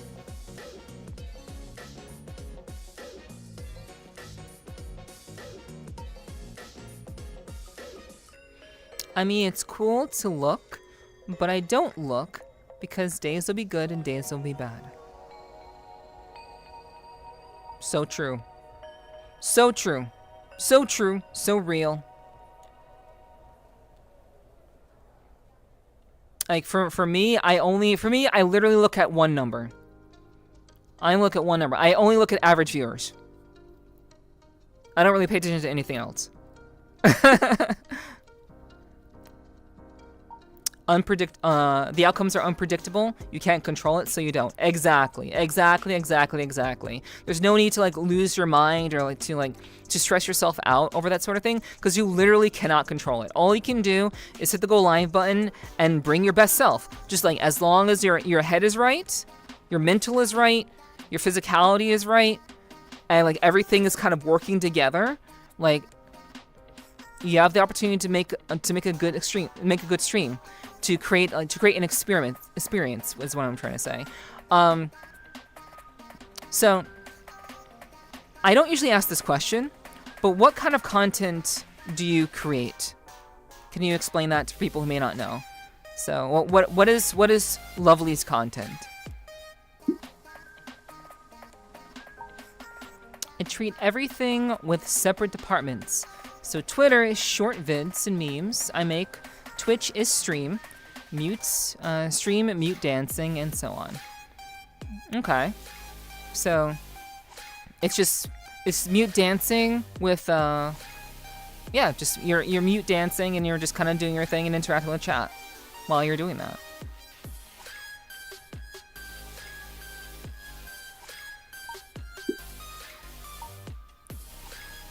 It's like a store.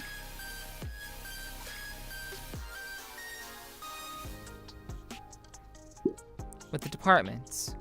So Lovelyy is the store, and then there's the Twitter and the Twitch, which are the departments, is what you're saying.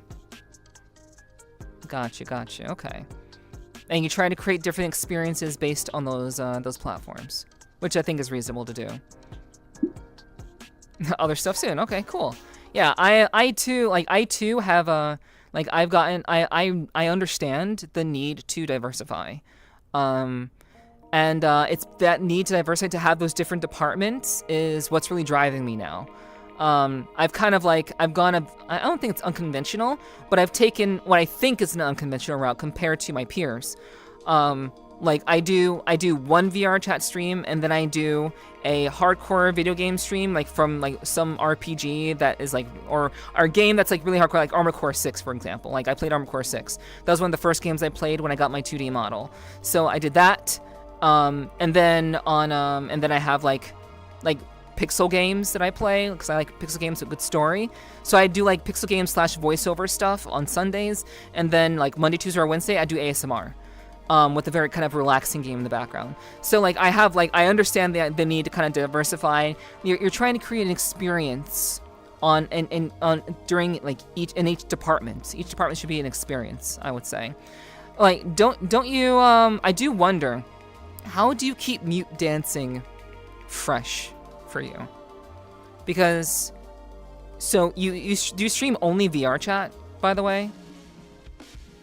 So you're only you've committed to being a VRChat mute streamer. Cool. Interesting. So how do you keep content like that fresh for yourself and for your viewers? Like what is different? Like how, like, I mean, like I watch a lot of mute dancers. I watch Shocks, I watch Socks, I watch Casual. I've seen a little bit of Neat. So like how do you keep that content fresh for you and for people who are watching? Typically, I'm always looking for new worlds, new music, new worlds or new music, and sometimes try new dancing and other ways to be more expressive. So you're trying to find new ways to do things that you've already done, but just a new way of doing it. So you're trying to evolve your style of how you're communicating to your chat, and using different music and different worlds to kind of help, I guess, facilitate that. It's a constant self-improvement at the moment for your body. Interesting. It's very interesting. I think a lot of people don't realize how much effort goes into being a mute. Also, I know there are other mute streamers I watch too. So if I didn't say your name, don't get butthurt. I'll obviously watch you too. But yeah, there are a lot of mute streamers I've watched and observed, and I think that's super interesting. Super like, it's a form of expression that I feel like can get very tiring for a lot of people. The more, I guess, I abuse your body, the longer you can do it for. Okay, interesting. So, well, yeah, you're pushing your limits. It's just like with exercise. Like you have like you say abuse your body, but all you do, it's not abuse. You're pushing your limits. You're trying to go further and further so you can do more and more and try more stuff. So, yeah. I totally get that. I wouldn't say it's abuse. I would say it's progression. It's progression, just like, you build up your muscles by lifting progressively heavier and heavier weights. Yes? Okay. Gotcha. All right. Nice. Yeah. I don't think people realize just how much energy you need to be a mute streamer. Like it's like I that's why I'd be a horrible fucking mute streamer. Caffeine. Caffeine? Man, I don't touch caffeine. Like I do not touch caffeine at all. I'm naturally like this. Yeah, I don't, it's a stimulant, yeah. The only time I've ever relied on caffeine was when I absolutely did not want to fall asleep at work. Like that is like the only, I absolutely just could not fall asleep at work. But like other than that, I don't touch this stuff. I know it can be very addicting in a lot of ways. So I'll leave that stuff alone. But I know everyone has their own way of getting through it. Everyone has their own method of being a content creator.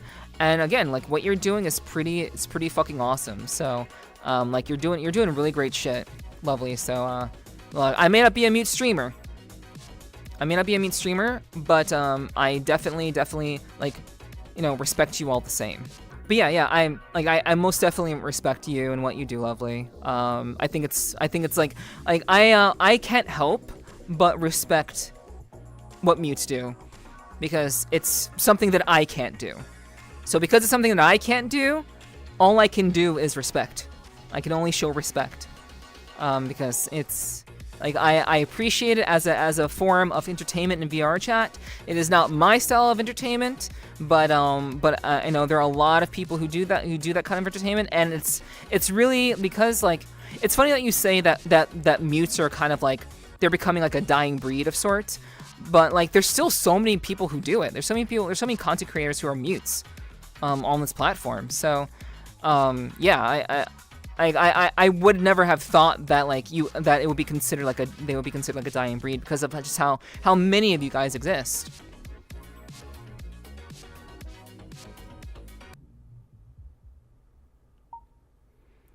It's just with AI stuff, a lot of them change to be AI because it's easier. Right, okay. Yes. Easier to talk. Right. You don't gotta typey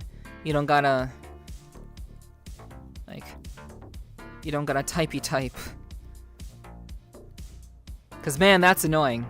Typing in VR, like we need touch keyboards. We need touch keyboards that respond to our controllers ASAP, so that we do not need to use the little marker thing. We should be able to just use our hands. You don't mind it? Yeah. I mean traditional methodology. You know, that is a way to do things for sure. All right, so there's one more. Well, there's actually, I would say there's two more. There's two more. Two more things I want to ask you about. I want to ask you about music production. Yeah. So, Lovelyy also goes by, I don't know how to pronounce this, but it's like Luvusm. Luvusm. So it's Luvusm.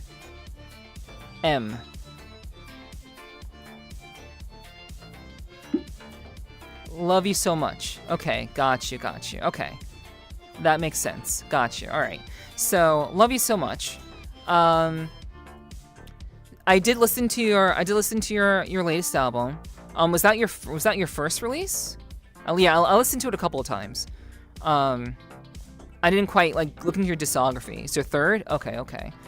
So I probably should have looked into your other albums too, but I listened to your self-titled album a couple of times. So to me, it seemed as though it was very much kind of leaning more towards the kind of sort of a video game kind of sound.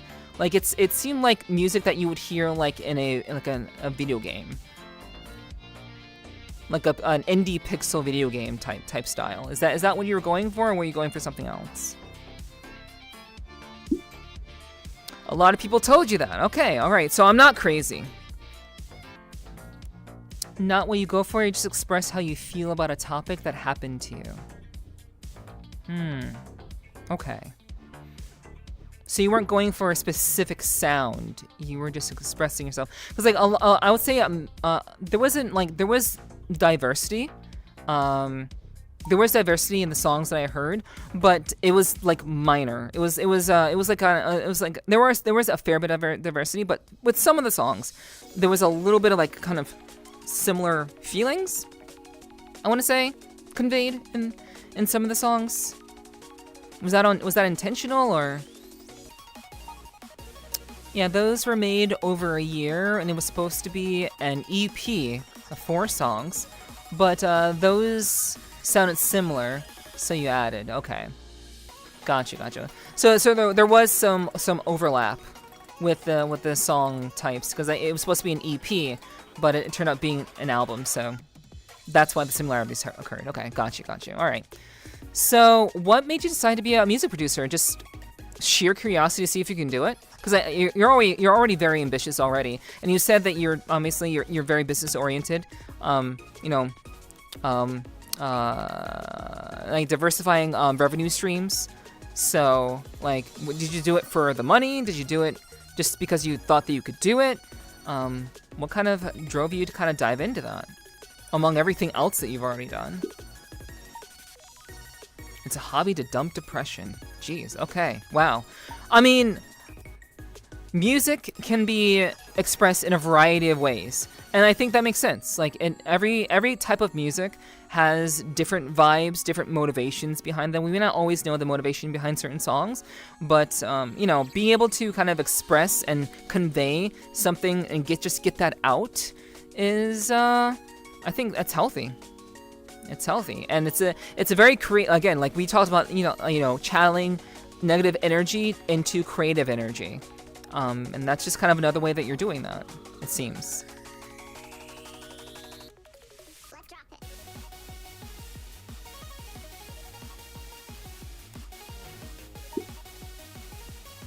The curse of creativity.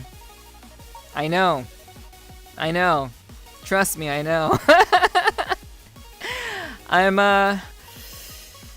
I'm so excited about a new project I'm starting, along with everything else that I'm doing. I'll tell you about it off stream. Yeah. but yeah, I totally get it. It's definitely, it's a curse, but it's awesome.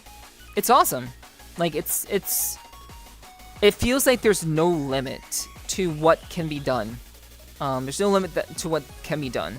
What can be created if there's just enough willpower, enough time, and energy and motivation to get it done and get it creative. Like, you never really know what you'll be able to accomplish.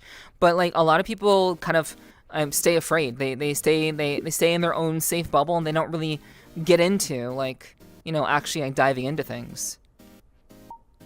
Always feel like I don't have enough time for everything you want to do. Felt. Oh, that is so felt. Oh, that has felt so intensely. Holy shit. Man, I don't know. I honestly don't know how I managed to do everything, but I know exactly how I managed to do everything. You have around 1 more hour of headset battery, just a warning. Got you. Okay, cool. No worries. But yeah. Like, I always wonder how I managed to get shit done, because like, but I know how. It's due to scheduling. Everything is locked into a schedule. Literally everything.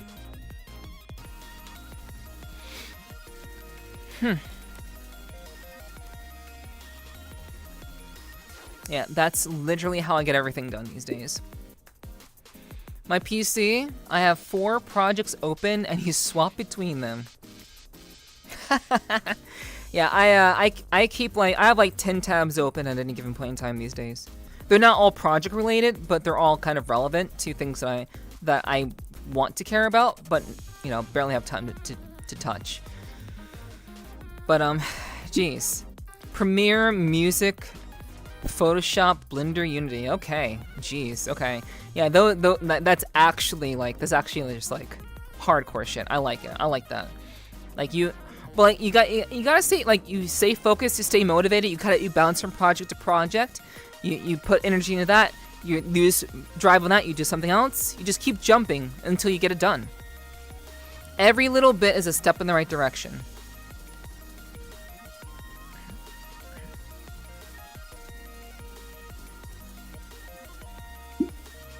Yeah, you get bored then swap. Same. I try to stay very dedicated. I try to stay very dedicated to whatever I'm working on at the time. But like, I do jump around a lot because it's important. It's necessary at times. So let's see. So if Love You So Much is essentially a means by which you express negative emotions, is it something that you're just kind of putting that out there into the world? Do you have any like personal attachment to the music you create, or are you just kind of doing it to express yourself?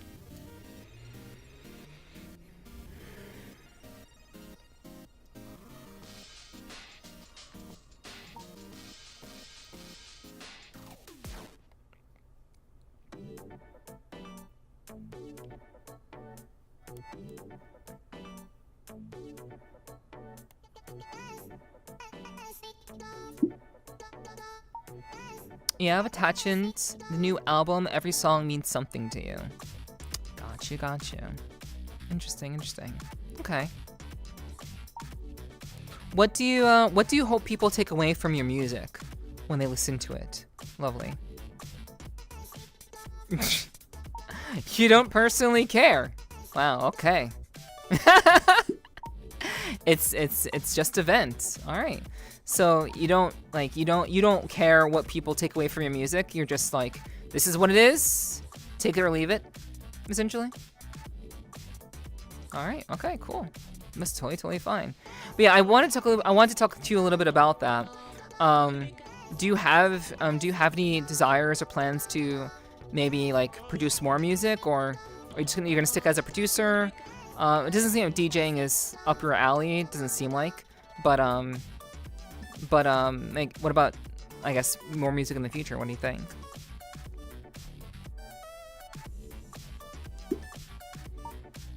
You're working on an album at the moment. Okay.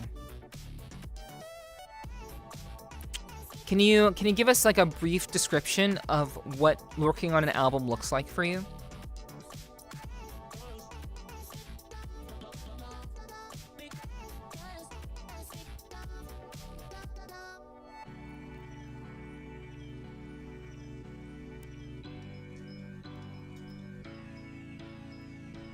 Because like we us content creators, we know a lot of musically inclined people in our circles. So I think it's really important to kind of, you know, ask the question of someone who is creating music of like what exactly their process is, just so it's out there for people to know and to understand in the future.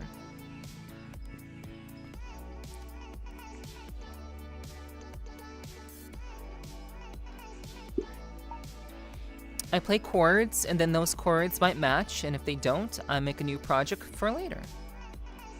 Okay. Are you using like a physical piano, or is it all digital? It's like a digital. It's like a. Are you using like a DAW to get those sounds out? Just a lot of messing around, yeah. Okay. You can play piano, but it's all FL Studio. Got you. Okay. Like that was gonna be my next question. Like, what are you using to make your music in? It's FL Studio. Got you. And guitar. Nice. Again, Lovelyy, a mute of many talents. Only 20 years old. It's fucking wild, dude. It's crazy how talented you are. Jeez. You know a lot of shit.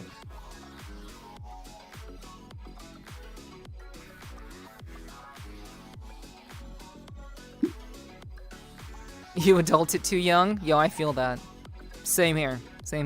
Like no joke. When I was like 15 years old, people thought I was like 25. Like on the internet, like, people thought I was literally like that old because of the way that I talked on the internet when I was like 15 years old. It was wild, man. Yeah, curse of creativity. Wait, mommy?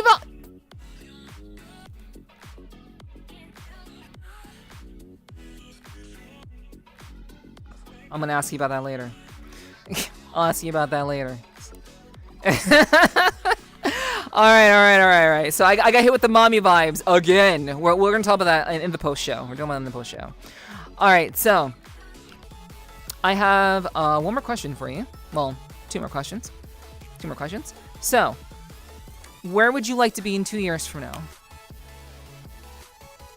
2 years, I'd like to move out of the east to the west and live like in Texas or Cali. Okay. Texas I can get behind. Cali, I love California's weather, but depending on where in Cali is the question, really. It's very expensive to live out there, but I do like California. I do enjoy California's weather and atmosphere. I've gone out there once and did a bit of traveling when I was out there too, so I definitely can feel that. Texas is kind of a win for me for many reasons, but yeah, not bad. So you want to still be streaming? Hell yeah. And working more on music, hopefully learn to make Abbeys to sell. Nice! Hell yeah. Expanding the repertoire once again. Hell yeah. I love that, love that. And I love those answers very, very much. And the last bit is, where can people find you? On the internets.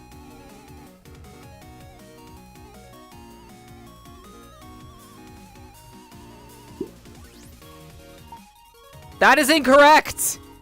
I mean, they can find you here now, right? Yes, right now.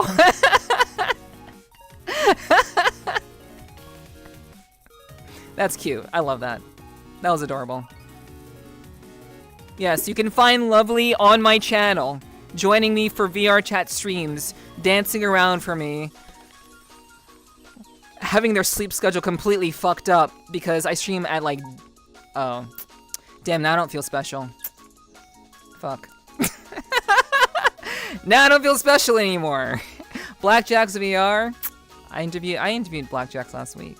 No, 2 weeks ago. They're cool people too. Well, where can they actually find you, Lovelyy? You're being super cute.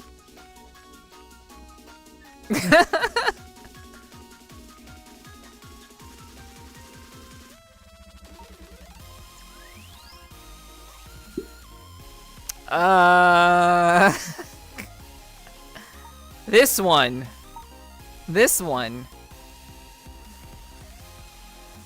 Whose headset's about to die is toying with me.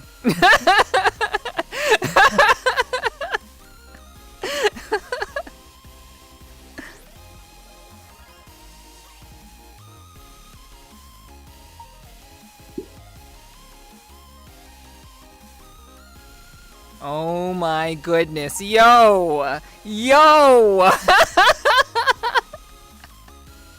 Yo! Okay. Alright, alright, alright. You don't want people to find you. Okay, I see. I see. I guess you don't want people to fight. I mean... Yes, you can find Lovelyy surrounded by older streamers that are older than them because they prefer older streamers, so, you know. Rafflegator. Okay. Oh my goodness.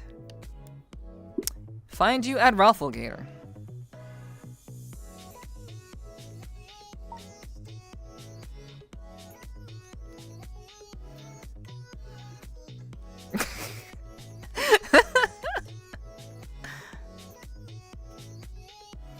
Man. So, okay, I'll do it for you. I'll do it for you, okay? Come on, let people find you. Let people find you. They should be able to find you.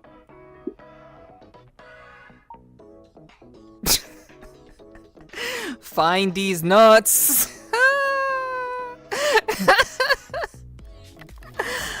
Oh my gosh.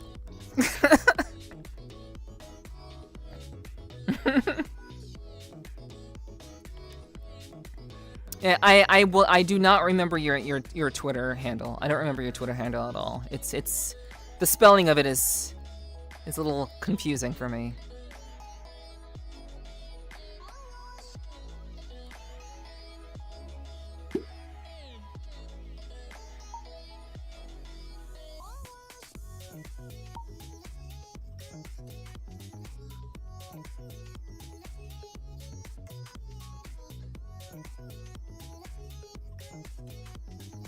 Yes, that is where you can find me. That is where you can find me. You can find me at Twitter, twitter.com/Nepherti with 2 I's. Yes, that is true. That is accurate and true. That's accurate and true. You can definitely find me there. And you can find Lovelyy at twitch.tv/Lovelyy with 2 I's. There you go. Twitch.tv/Lovelyy with 2 Y's. Just like I have 2 eyes.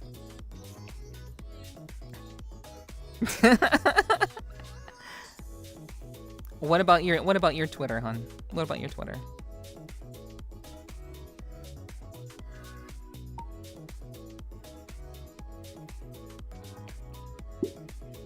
That is incorrect. That is incorrect. That is not correct.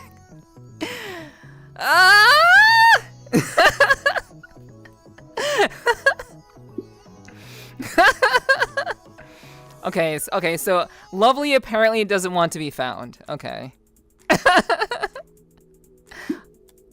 You're fine without being plugged? Yeah, I'm in the post. In post, I'm just gonna put your shit in.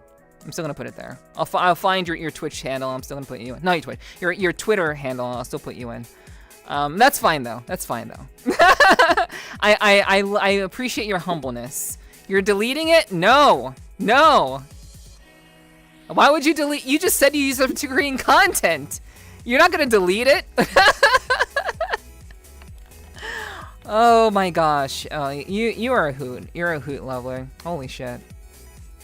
I enjoy your company. Hell yeah, hell yeah. All right, so it has been a blast. I've had a great time talking with Lovelyy. For those of you who are tuning in, on the whether you're tuning in on YouTube or live right now, we will be moving on to the post show in just a bit. So if you'd like to get a hold of what will be coming out in the post show, please do check out my Patreon at patreon.com/Nepherti. That is where you'd be able to catch what is happening, what will happen after the stream. If you're interested in hearing a couple more questions, I got a couple more questions for Lovelyy before we wrap up. And yeah, if you're interested in getting that information and getting that additional experience, please do check out my Patreon, and you'll be able to do so. So, hope to see you there. But in the meantime, Lovelyy, it has been awesome to have you on the podcast. So thank you so much for being my very adorable, playful guest, answering questions like answering my questions very, very well, very thoroughly. While still having a little bit of fun in the process. So I appreciate that so much. So yeah, it's been a great time, and I really do appreciate you taking the time out of your night to come hang out with me. Really do appreciate that.